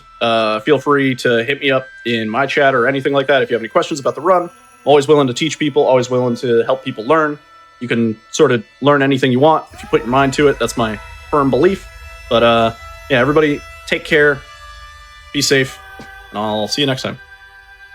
Sounds good. Really good run of Ghostwire Tokyo. It's definitely fun to see just how cool the game gets. I always love the gliding and stuff, so it was nice to kind of see it come on back on the show. Thank you once again for doing the run. Of course. Yeah, as well, we have one more run for all of you tonight, so don't you go anywhere. We're going to get that ready, so we will be right back. All right, everyone, we are back to the show. We have one more run for you here tonight. Before I get into that, though, as I said, the Ghostwire Tokyo run was quite fun to watch. I definitely know when that game came out, Elden Ring definitely kind of overshadowed a bit, but it's nice to revisit, and honestly, Ghostwire has really made me think just how long this year has kind of felt, because I can't believe that game came out this year when I was looking up games that came out in 2022. Anyway, last and certainly not least, we're going to be having a very neat game, because I feel like this one was, out of all the games that's been on for, I guess, Speedruns From the Crypt this year, this one was on decently recently. However, strangely enough, this game actually found some major speed tech just, I think, in the past month or so. So the time has been brought down quite a lot, and we're going to be seeing some of these new skips brought to you by our runner. Anyway, here is MADiSON by Jewhorse. Take it away. Hi, my name is Jewhorse. Welcome back to MADiSON. I think about 3-4 months ago, I showcased this game on GDQ. About late August. That's about 3-4. Yeah, that's about like 4 months ago. About. Recently, about like a month ago, there were some changes. One is that there has been a new speed tech. Shoutouts to Hippo for actually finding out these speed techs. Second thing is that the devs found out about these speed techs and updated the game because of a Halloween hotfix. Hotfix as in the the patch. So I had to down patch this game. So we are playing this game on version 1.1.0. I think the updated version is called 1.1.5 if I'm not mistaken. But yeah, so I had to down patch this game. This is on a down patch version of the game, and I will be showcasing all the skips in the game. So yeah. Anyways, we're gonna be starting out with new game normal, and yeah. Let's go with this. Time is gonna start when the screen comes up that says bloodiest. There you go. Time. I mean, start time. Sorry. Go. But yeah. If you have not heard about this game before, basically this game was released this year, and you're playing as a guy called Luca, and basically you're in this household. Basically, it's like your family's this household. Oh yeah, big skip right here. We don't have to pick up a handle and actually pick up the hammer just like that. That's pretty cool. So you're supposed to use this television right there to actually get a handle like right underneath the couch. But you don't have to do that. You can actually like so the walls in this game are kind of like paper thin, so you can actually get, or like there's like a few gaps in this game, so you can actually get items. This is like the biggest skip in the game, so thanks to Hippo for actually finding out this skip anyways. It will be used in like parts of the game later on. But yeah, you're in this household. Basically, it's like a joint house between your grandparents and your parents' house. And yeah, you get this camera. This is basically your birthday present that you got from your grandpa. As you can tell, hello grandpa, bye grandpa. We're gonna take your picture just in case. So yeah, I'm gonna be walking right here. There's a clock, and then do that. Find a nail or something. So basically, we're in this household. This place is kind of haunted, or yeah, you're gonna get possessed sooner or later because basically the camera that you have at the moment is actually possessed by someone called MADiSON. That's why the name of this game is called MADiSON. We're gonna be using the camera right here. And the camera has like some spooky properties that you can actually use in this game. So yeah, I'm gonna pick up a few items along the way.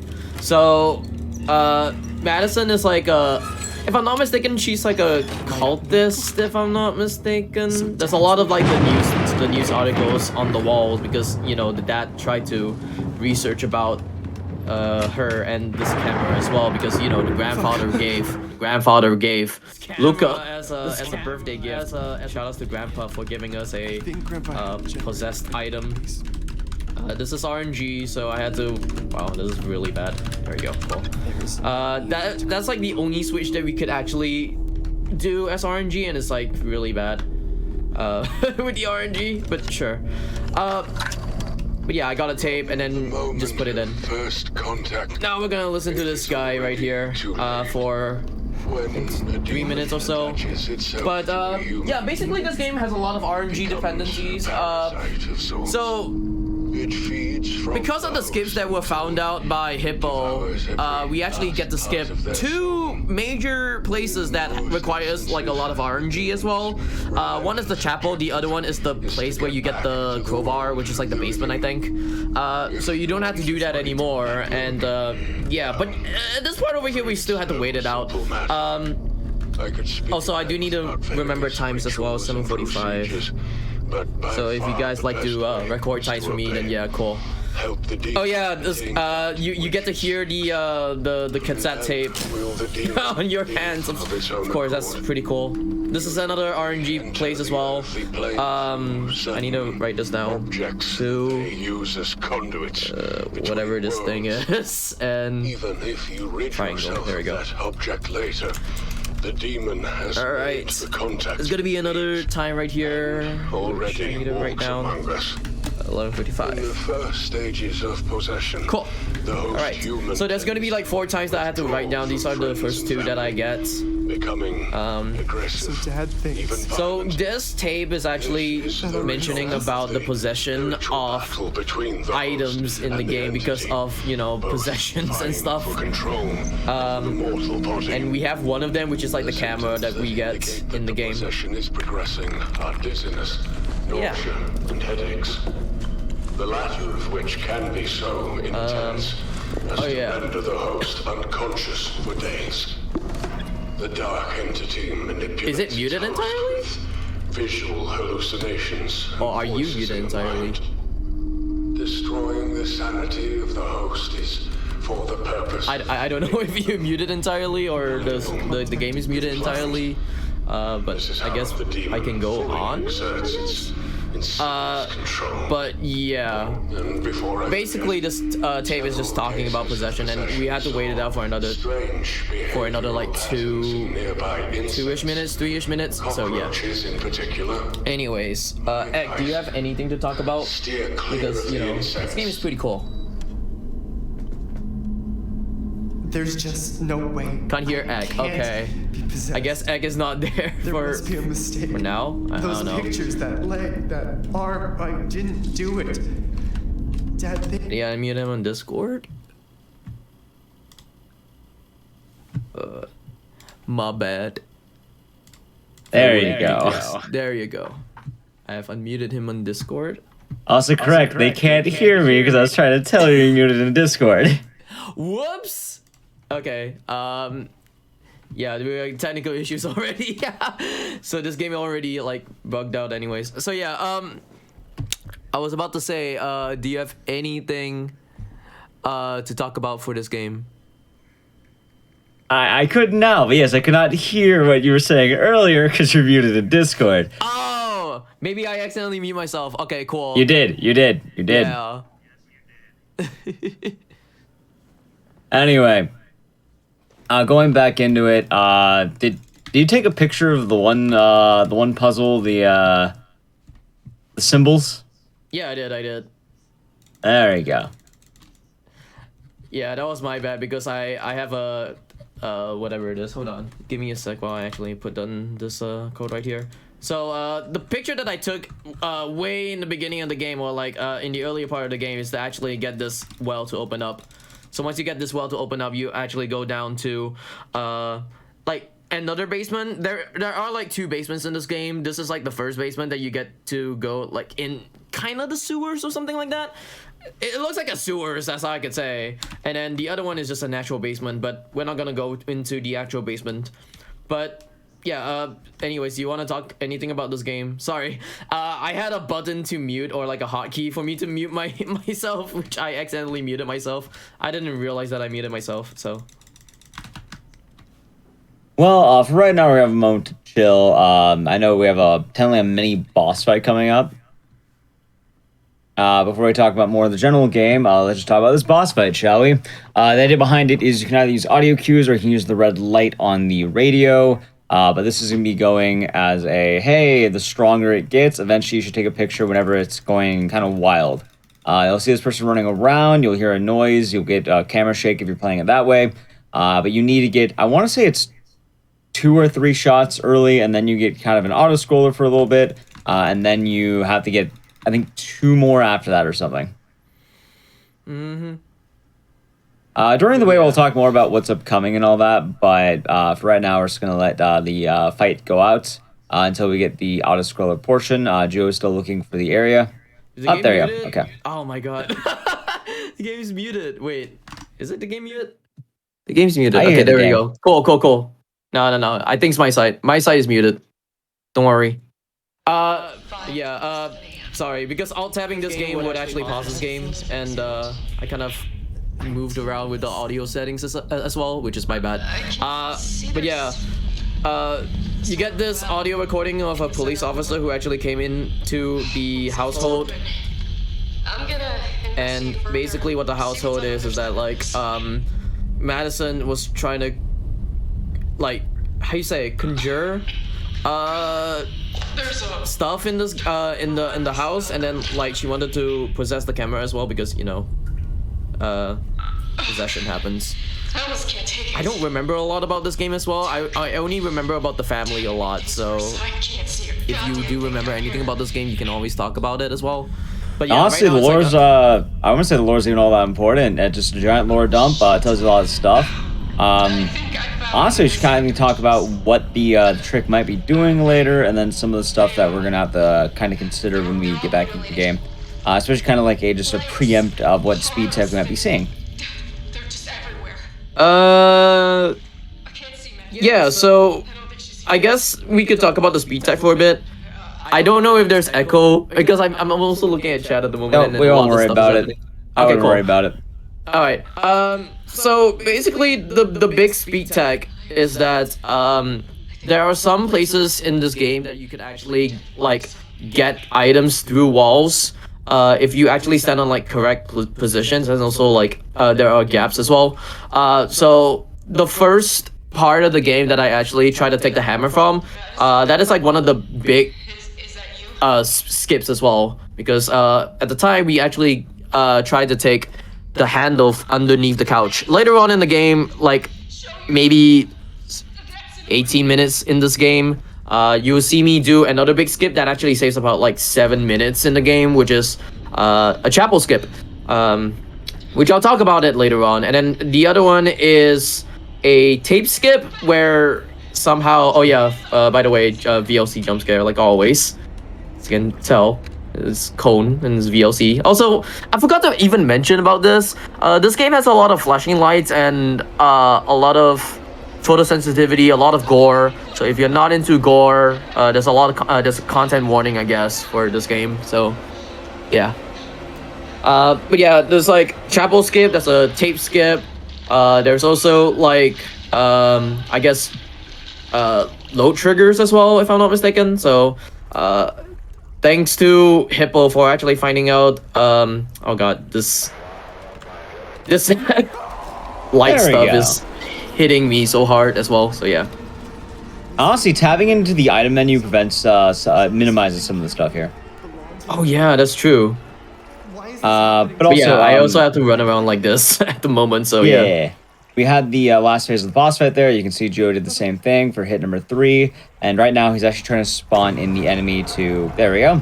It's a jump scare because it's going to bring him to the next puzzle section. The puzzle section here is going to spawn a bunch of doors.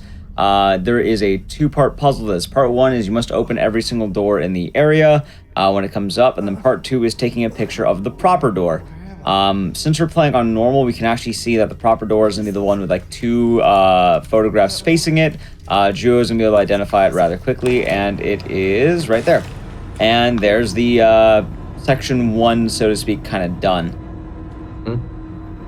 It should also be mentioned that during that 3-minute auto-scroll, Geo did a bunch of things that's going to be effectively setting up and priming some parts later in the game. He put in a key, he memorized those clocks, he's getting a lot of puzzles ready so that when he gets to the puzzles later, he's going to be able to do it very quickly. So now you can see, like, Lucas's hand being, like, slowly getting red. That's because he's also getting possessed by the demons that's, like, how you say, possessed from this camera that, you know, MADiSON was possessed earlier, I guess.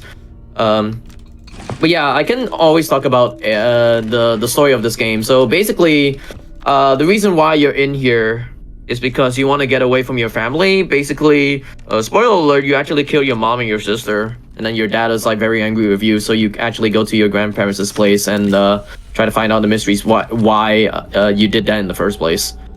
So I'm gonna be looking at numbers right now, so just give me a sec while I look at numbers. So basically these numbers are actually for these picture frames, and it will add up to, or add or subtract to the number 43, because, you know, it's the age of MADiSON when she died. So yeah. So I got this key, and I'm gonna use this key for the grandparents' room. So yeah. So as you can tell, as you can hear, actually, there's the how you say, the news about MADiSON, because she's a 43-year-old woman, and she died because I think the police got her. She was very evil. Yeah. All right, we got what? Oh, I was gonna say, so right now, you already prepped the puzzle a little bit, but this is gonna be the portrait puzzle. Joe needs to get 4 portraits, which, as you mentioned, adds up to 43. It's funny because all the numbers are always the same on the portrait side, and they all add up to 43. It's just to kind of take the difference and add or subtract. However, the thing is, the positions are always gonna be randomized, which is why Joe had to take the pictures. You can get really good RNG or really bad RNG. There's also a clock here Joe is probably gonna make note of. 740, if I'm not mistaken. Yeah, 740. I just need someone to actually yeah, just put it down for me. 740.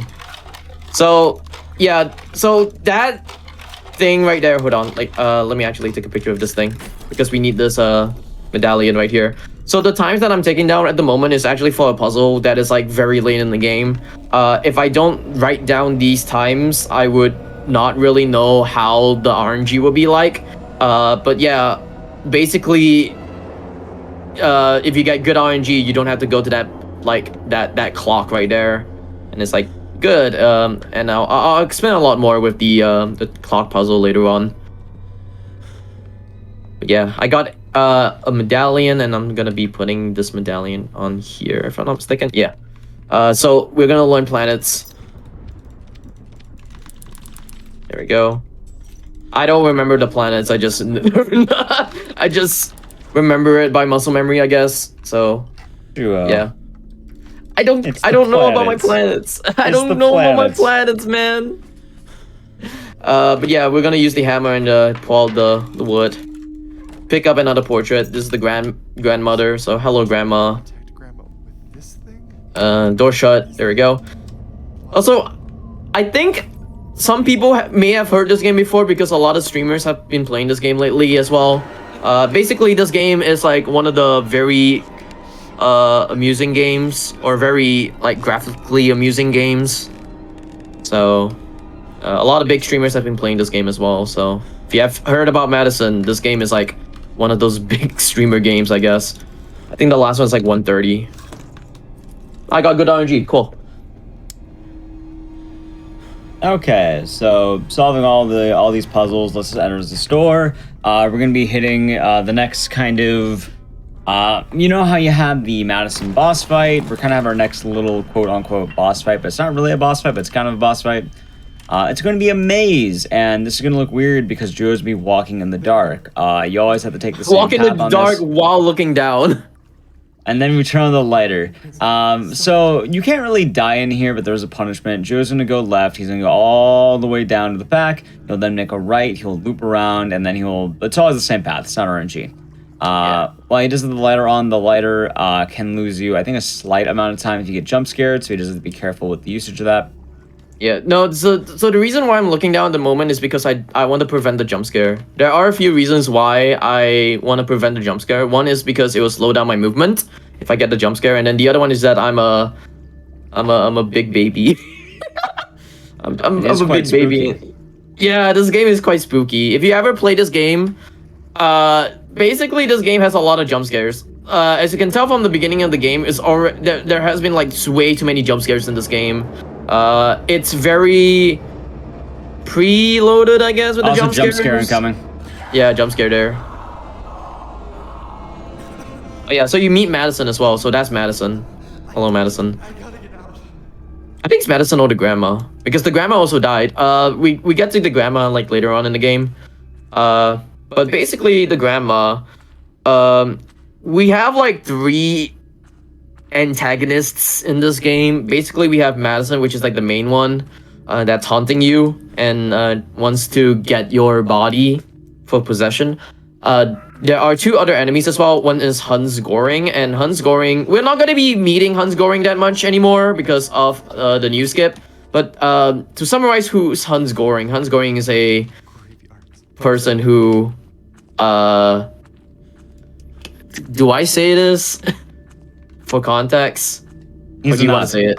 Yes, he's a Nazi. He gassed people, I guess. That's the thing in this game. And the other one is Blue Knees. Well, Blue Knees, Blue Knees is actually one of those antagonists where he doesn't have his eyes, and we have to get away from him because, you know, he likes to chase you around. So yeah. But yeah, we're gonna go to the chapel part of the game. Basically, the chapel is supposed to be, I think, if I'm not mistaken, like MADiSON's is funeral or something like that. I don't remember. Honestly, I don't remember what the chapel is.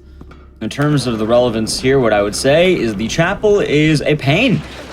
Traditionally, for MADiSON speedrunning, the chapel was the section where you needed to get 4 candles, and it was RNG on a variety of years. You had, I think it was like 2022, I think like 1950 something and 1980 something, and you're meant to go throughout these years. 1987, yeah. There we go. You're meant to go through these years and like, oh, I got to put the candle in front of the right painting, and then that will allow me to get the item that ends the level. Using the glitch that Hippo found of the just kind of the wall grabbing, the paper thin walls, so to speak, Drew is immediately going to go over to 1951.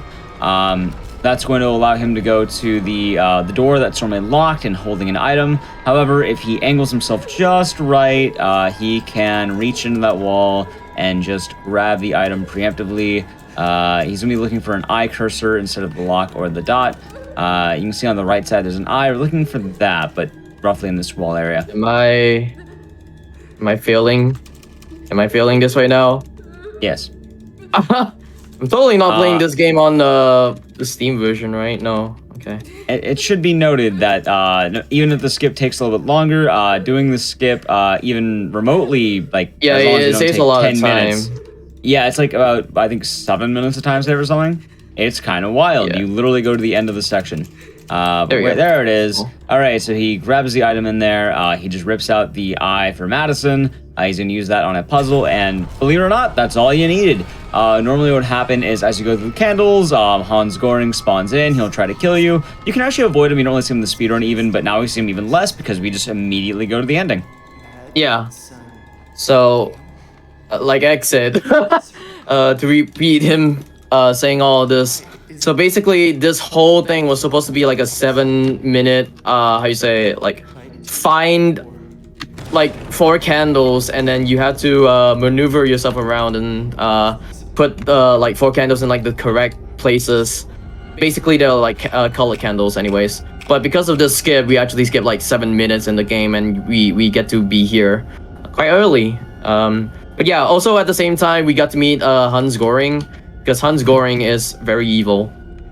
And so this, we get to be in this hallway for a bit.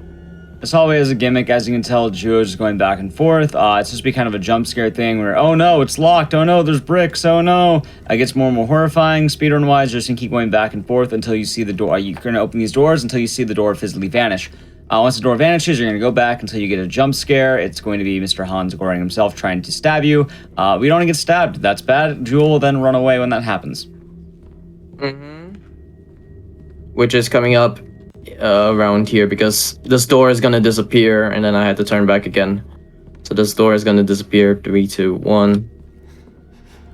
And then I'm just gonna be here. Jump scare warning, by the way, if you guys are very scared of jump scares. I'll count it out. 3, 2, 1. Boom. Alright. So now I'm gonna run away from Hans Göring. I gotta look at this time like one more time because I need to see whether is it 1:30. Like, my eyes deceive me. Is it 1:30? It is 1:30. Okay, cool. Yeah, I do need to write that down as well. So yeah. All right. So now that we're out of there, we can go on to our next portion of the game. It's gonna Next be funny skip as 'cause we're well. actually- yeah, we're gonna have a really big skip right now. Normally, what happens is as you progress through the game, you get these items that kind of allow you to solve some of the puzzles in the game. I don't remember what you're meant to have already. Obviously, it's like one of the ones that you would normally be getting is the crowbar, and having the crowbar is good. But Juo's gonna reach in this window, and hey, look, there's a magic tape somewhere around here. This tape is normally gotten after a lot of work. Like you need. There we go. He's also going to be reloading the game to kind of bring it back into a non-soft lock state. But what this skips is this portion of the game where you're also, meant to... nice number, by the way. Nice number. There you go. There's a portion of the game where you're meant to grab the crowbar, which requires you to like constantly be shifting rooms, and then you have a section where you have to fight MADiSON again while taking pictures of the portraits. Another long section. However, this way, you literally just grab the tape, and then that allows you to get the all the items that would be needed, such as the various tapes, keys, and all that. Joe is also going to do another clip right here, which is going to allow him to grab the item early. This is going to spawn in the statues, which then allow you to get the bolt cutters, which is going to allow us to do the clock puzzle and other puzzles coming on up. Also, I found this like bug lately. It's a weird bug, I think, if I'm not mistaken. Like later on, you will see it, I guess. I hope it shows up. If it doesn't show up, then whoops. But the tape can actually float in midair, which is a really cool one. Also, you get to skip this weird like dialogue right here, which is kind of weird as well. So I'm gonna put 4 items on these Virgin Marys, I guess, or like crying Virgin Marys, because they're gonna be crying later on. Also, because I did the skip, or I did the cassette skip. Basically, if I go down here right now, this table saw is actually working right now. So we have a working table saw that we didn't really do anything at all. But yeah, we were supposed to get a crowbar, and then because we skipped the crowbar, that part actually how you say works. So yeah, I'm gonna put a few more items on the crying Virgin Marys. Oh no, we can't get out. What do we do? Alright. I'm gonna go to this door right here and gonna tap myself a little bit. Yeah, there you go. The door opens up. So, if I'm not mistaken, I do have to play the tape one more time because of this skip, but I'm gonna try this skip anyways. It's gonna lose a little bit of time, but I don't really care that much. But basically, I'm gonna use the bolt cutters and actually do this real quick. And hopefully I can actually do the bathroom skip. If I can't do the bathroom skip, then whatever. Because it's a very hard thing to actually do. Oh god. So, you're supposed to take this little, like, thing right here. This weight. and I had to like line myself up so I could actually get this tape. Otherwise, like I can just do it like this instead. Nope. It's a very hard skip. If I can't do it, then whatever. Oh, never mind. There we go. I got locked myself in. So basically, I was supposed to do another tape skip as well. In the past, I did a tape skip so I could actually skip the dialogue for this place. But this is why. So you can't really get out of here until like the dialogue has ended. But this is also another skip that Hippo actually found as well, which is a really hard skip. I've been wanting to try this out for a very long time, but you know, I keep failing, so you know. But right now you get to listen to the grandpa and the grandma actually arguing with each other because the grandma actually see blue knees. You can actually tell from this mirror right here, blue knees is real. So the grandma actually brought a book back, if I'm not mistaken, and the book contains the antagonist or the monster called Blue Knees. And Blue Knees, the how you say, the synopsis of Blue Knees is that like he lost his eyeballs along the way. He can't really get out of his house, and then he loses his eyeballs, and then he's trying to find his eyeballs back. But yeah, I was trying to do a skip right here, and it didn't work out, so we're gonna wait it out for another, I guess, 2-3 minutes, I guess, because I'm being locked in here. Do you have anything to talk about again? Yes. So after this, we're gonna be primed and ready to, I believe, I want to say we're going to the elevators. Yeah, elevators. Yeah. Yeah. Also, the safety method for this would have been playing the tape. But we should be out of here in one moment. This is gonna be an item that's used for the very, very late game. All right, we're out of there. There we go. And we're gonna be getting ready for the next elevator section. The puzzle there is pretty simple enough. We're gonna be getting some more of the kind of automatic cutscenes that direct you where to go. There are these notes that kind of give you the tip. And it's gonna say, hey, you need to turn the lights off. So that's why Joe's waiting by the generator. While he just seems to be waiting, we're waiting for that hand to show up. That hand's going to indicate, hey, you can do the thing now. Not again. No. Fuck. I can't feel my fingers. Oh yeah, you can also tell that Luca right here is actually deteriorating in his health because, you know, his health is getting worse and worse over time. So I had to go to this generator and turn off the generator for now because, you know, I had to go into this area. Basically, there's an elevator section of the game that brings you into the morgue, if I'm not mistaken. Also, I'm not using my camera for this area because if I use my camera, there's gonna be jump scares, and I'm very scared of them. This game is very scary, like super scary. One of the scariest games this year, if I'm just gonna say that right now. Anyways, we're in this morgue area. And my objective right now is to actually take pictures of like the people who died, but it's on like specific places as well. This is also very RNG dependent from like later floors as well, but yeah. And there's also RNG as ooh, I missed my floor, whatever. I missed my floor. Yeah, I'm just gonna go to the 3rd floor real quick, and then I'm just gonna go to 2nd floor. So let's talk about how they're RNG based. Floor 1 is just location-wise. You're looking just for the open hole that's not destroyed or blocked. It's always the same one, but it's in one of the 3 spots. But you'll know when it is when you see it. Floor 3, the one Joe just did, kind of similar to floor 1. It's the one that you're gonna hit the hammer on. Always the one that requires the hammer, so you just have to locate it between the 3 locations. Floor 2 is a bit more RNG. It will be one of the 2 open ones. You're looking for the last name Hale on it. However, you can just take the picture if you're really greedy. There it is. Do the Hale. He's going to take the picture. Yeah, so basically each of the floors actually resemble something. The 1st floor actually resembles the father of MADiSON because I think she killed both of her parents as well. So the 1st floor is like the father. The 2nd floor is the mom. The 3rd one is a guy. And then the 4th one is a girl, I guess. The final RNG, we're going to be having 2 of the holes. Could be either one. Yeah, I had to look for the name Lynn Jamie. This is not it. So this one.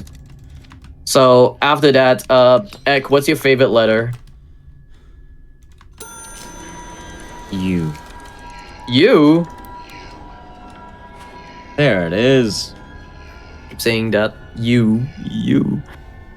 But yeah, after that, you get to go to the 5th floor right here, and then this part, there's a mirror. You're gonna take a picture of the mirror. It actually falls. I'm giving you this key because this key is actually gonna be used for the clock room. And yeah, this is the puzzle part of the game as well. Like the RNG part of the game as well. Oh god, why did I do that? There we go. I usually just like to go at this area right here because I feel like it's the safest area. And also at the same time, there's not a lot of RNG, but also if you get RNG like this, or if you get the elevator to stop, this is what happened, and there's a jump scare. There we go. But yeah. Right now, we're just gonna go all the way down. We're done with this elevator more part of the game. Get you. But yeah, there's like a few RNG dependent. Oh no, again! Right at the bottom. Oh man. But yeah, there's a few RNG dependencies in this game, or in this area as well. One is this the morgue where you have to take the pictures of the names. The other one is just the elevator part because the elevator, if it stops, it's actually time loss. But yeah, right now I'm gonna do another skip right here. There's a load trigger skip. So once I see the eye at the bottom right there, I'm gonna go all the way back. I'm not gonna use my camera because it's very bad for me because there's jump scares. But I'm gonna go back to here and then do the save right here, and then I'm just gonna input a few codes. If one of the codes ain't right, then don't worry about it, I guess. Okay.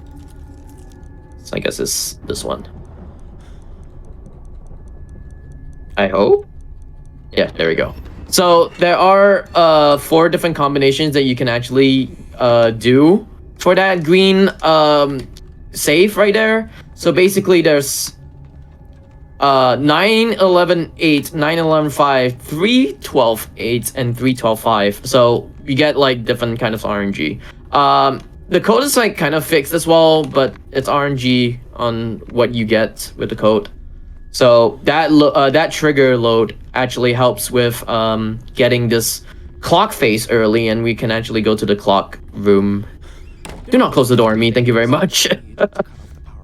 Dang it. We're gonna be going towards this what do you say? This place right here. 9:30, okay. So there are these clock faces as well. I'm gonna be looking at these clock faces. 7:40 is in there, if I'm not mistaken. If anyone remembers the time, this is where the clock RNG part comes in, because I need to look at the times right here. Okay, so this is you. This is very easy to know already. And then we got 7:45. So there's one odd one out that I kind of forgot about. So I'm just gonna go into like here first, you know. Okay, open up this door. There we go. I'm gonna look down as well because, you know, in the earlier part of the game, I kind of talked about looking up will trigger jump scares. This is also another part of the game where it also triggers jump scares. If I look up, or if I'm facing up, I guess. If I'm looking down, then I'm not gonna be looking into jump scares at all. I think this is this. What is 11:55 again? Is 11:55 at the outside area? I need to check with my book. I think my book is the one that I need to check. So over here, I'm gonna try to get the jump scare instead. If I could get the jump scare. Okay, no, I didn't get the jump scare. Okay, so 1:30 is here. Okay.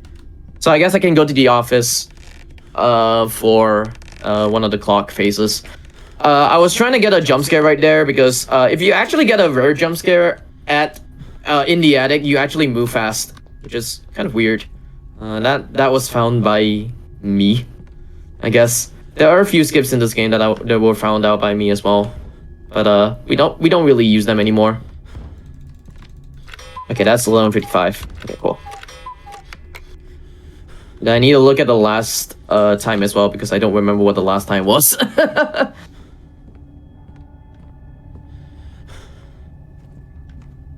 All right. So you got any more to talk about as well while we are looking for clock faces? Yeah, pretty much. There is partial RNG, as you can tell here. Well, not only do you have to remember all of them, one of them is wrong, since there are 5 clocks in the game, and for the answers, you need to just kind of pay attention to the times as we are doing here. I want to say the worst There's plenty RNG... of clock faces. It's not just 5. It's plenty of clock faces. But it would only be 5. 4. No, but hold on. There's 4 in there, and then there are 5 clock faces you can collect to fill in Oh the yeah, gaps. okay, yeah, that's true. Right, there That's are actually 5 true, possible clock faces that you would have to go to, and there are 4 correct answers from these clock faces. The ones inside the clock room don't matter. They're always going to be wrong. You're never going to get one preceded. So there's going to be 4 correct ones between 5 possible grabs. Meaning, if you had to grab the one you just grabbed right there, that would be the worst RNG, and ideally you would not want that one because it's further away from the clock room. Mm-hmm. So yeah, that's the one that I was talking about. If I get that one, is like bad RNG. If I get the one at the near the office, there's like 2 offices. I forgot. This one is like the beginning of the game, and the other one is like really far in as well. But once you get all the clock faces together, then yeah. But basically, what this puzzle is, I didn't mention about it. Basically, you can see all these clocks around. The grandfather actually made clocks. But also there's like specific times as well, so you have to get the specific clock face and actually do the puzzles, or do this puzzle in particular. So yeah. So once you get this, and then this door should open up.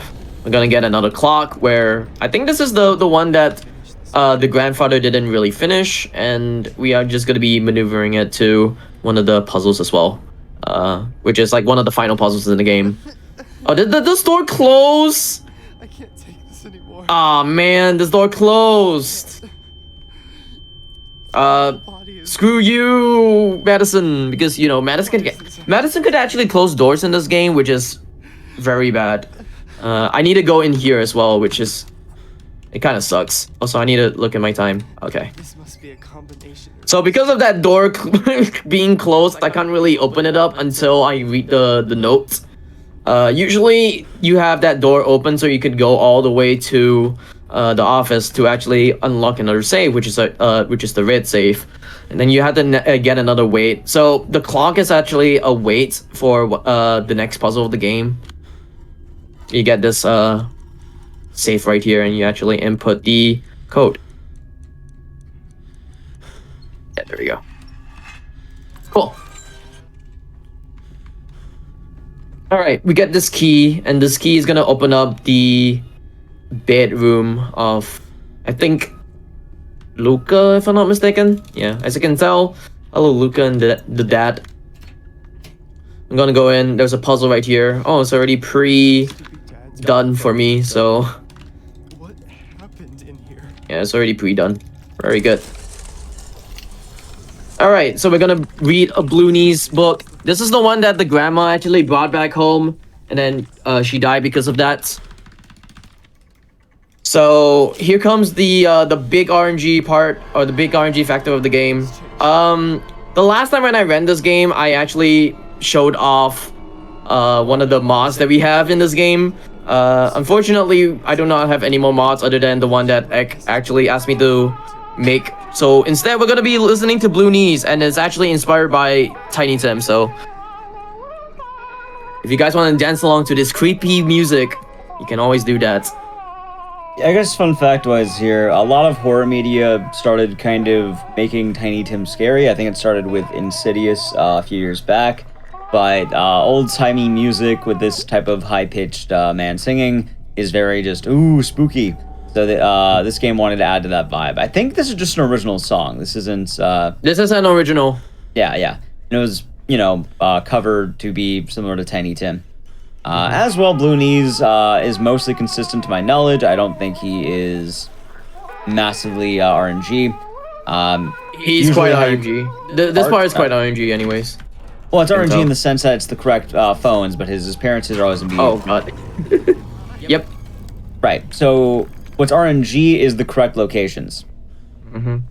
What's not RNG, though, is that when you ever go to the testing locations, Bloonies will always spawn around the same bits of time. Also, I do want to say as well, so you're gonna go around these 7 gramophones to actually find 2 eyeballs. We already got the first eyeball in the game. If I could get the second eyeball, that would be quite underestimate, I guess. But this part could be very, very RNG heavy, as you can tell. The 7 gramophones, each with different lengths of music, I guess. So we already went through 3 gramophones, which is like the fastest. The rest afterwards are gonna be like the longest gramophones music around there. So yeah, this is like one of the longest ones. And then if we get to all 7 of them, the last one is like the longest. But yeah, I went for like the shortest one first, and then basically afterwards just go with the longest. Anyways, Bloonies is behind, and we'll find. I hope Bloonies do not come here right now.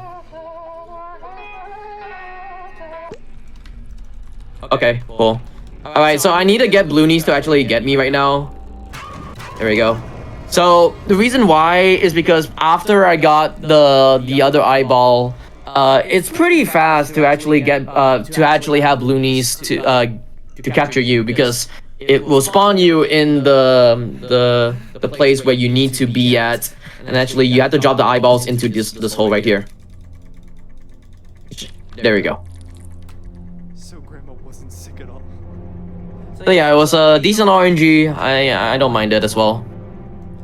So yeah, we're gonna take a picture of that, and then we're actually gonna see this picture right here, or this photograph, 0. So I need to actually get numbers right now, because it actually helps. This is like the final part of the game as well, 3570. I need to write this down right here, 3570. There we go. Jump scare. There we go, jump scare. So at the end of the game, you actually had to collect 4 numbers, and these 4 numbers are supposed to be like the safe for, if I'm not mistaken, ashes. I don't remember if they're ashes or not, but if they're ashes, then yeah, it's like an urn, and then basically you're just unlocking the safe just to get the ashes or the urn. But yeah, this part is actually, so the reason why you can't really brute force the last part of the puzzle, or the last part of the game, the last puzzle of the game, is because all of the sequences in this game are very fixed, and it's you can't brute force your way from this code until you finish the whole game, which kind of sucks, because I thought like, oh, you speedrun this game, why not you just brute force your way into finding out what the code is. You can't really do that at all. That kind of sucks.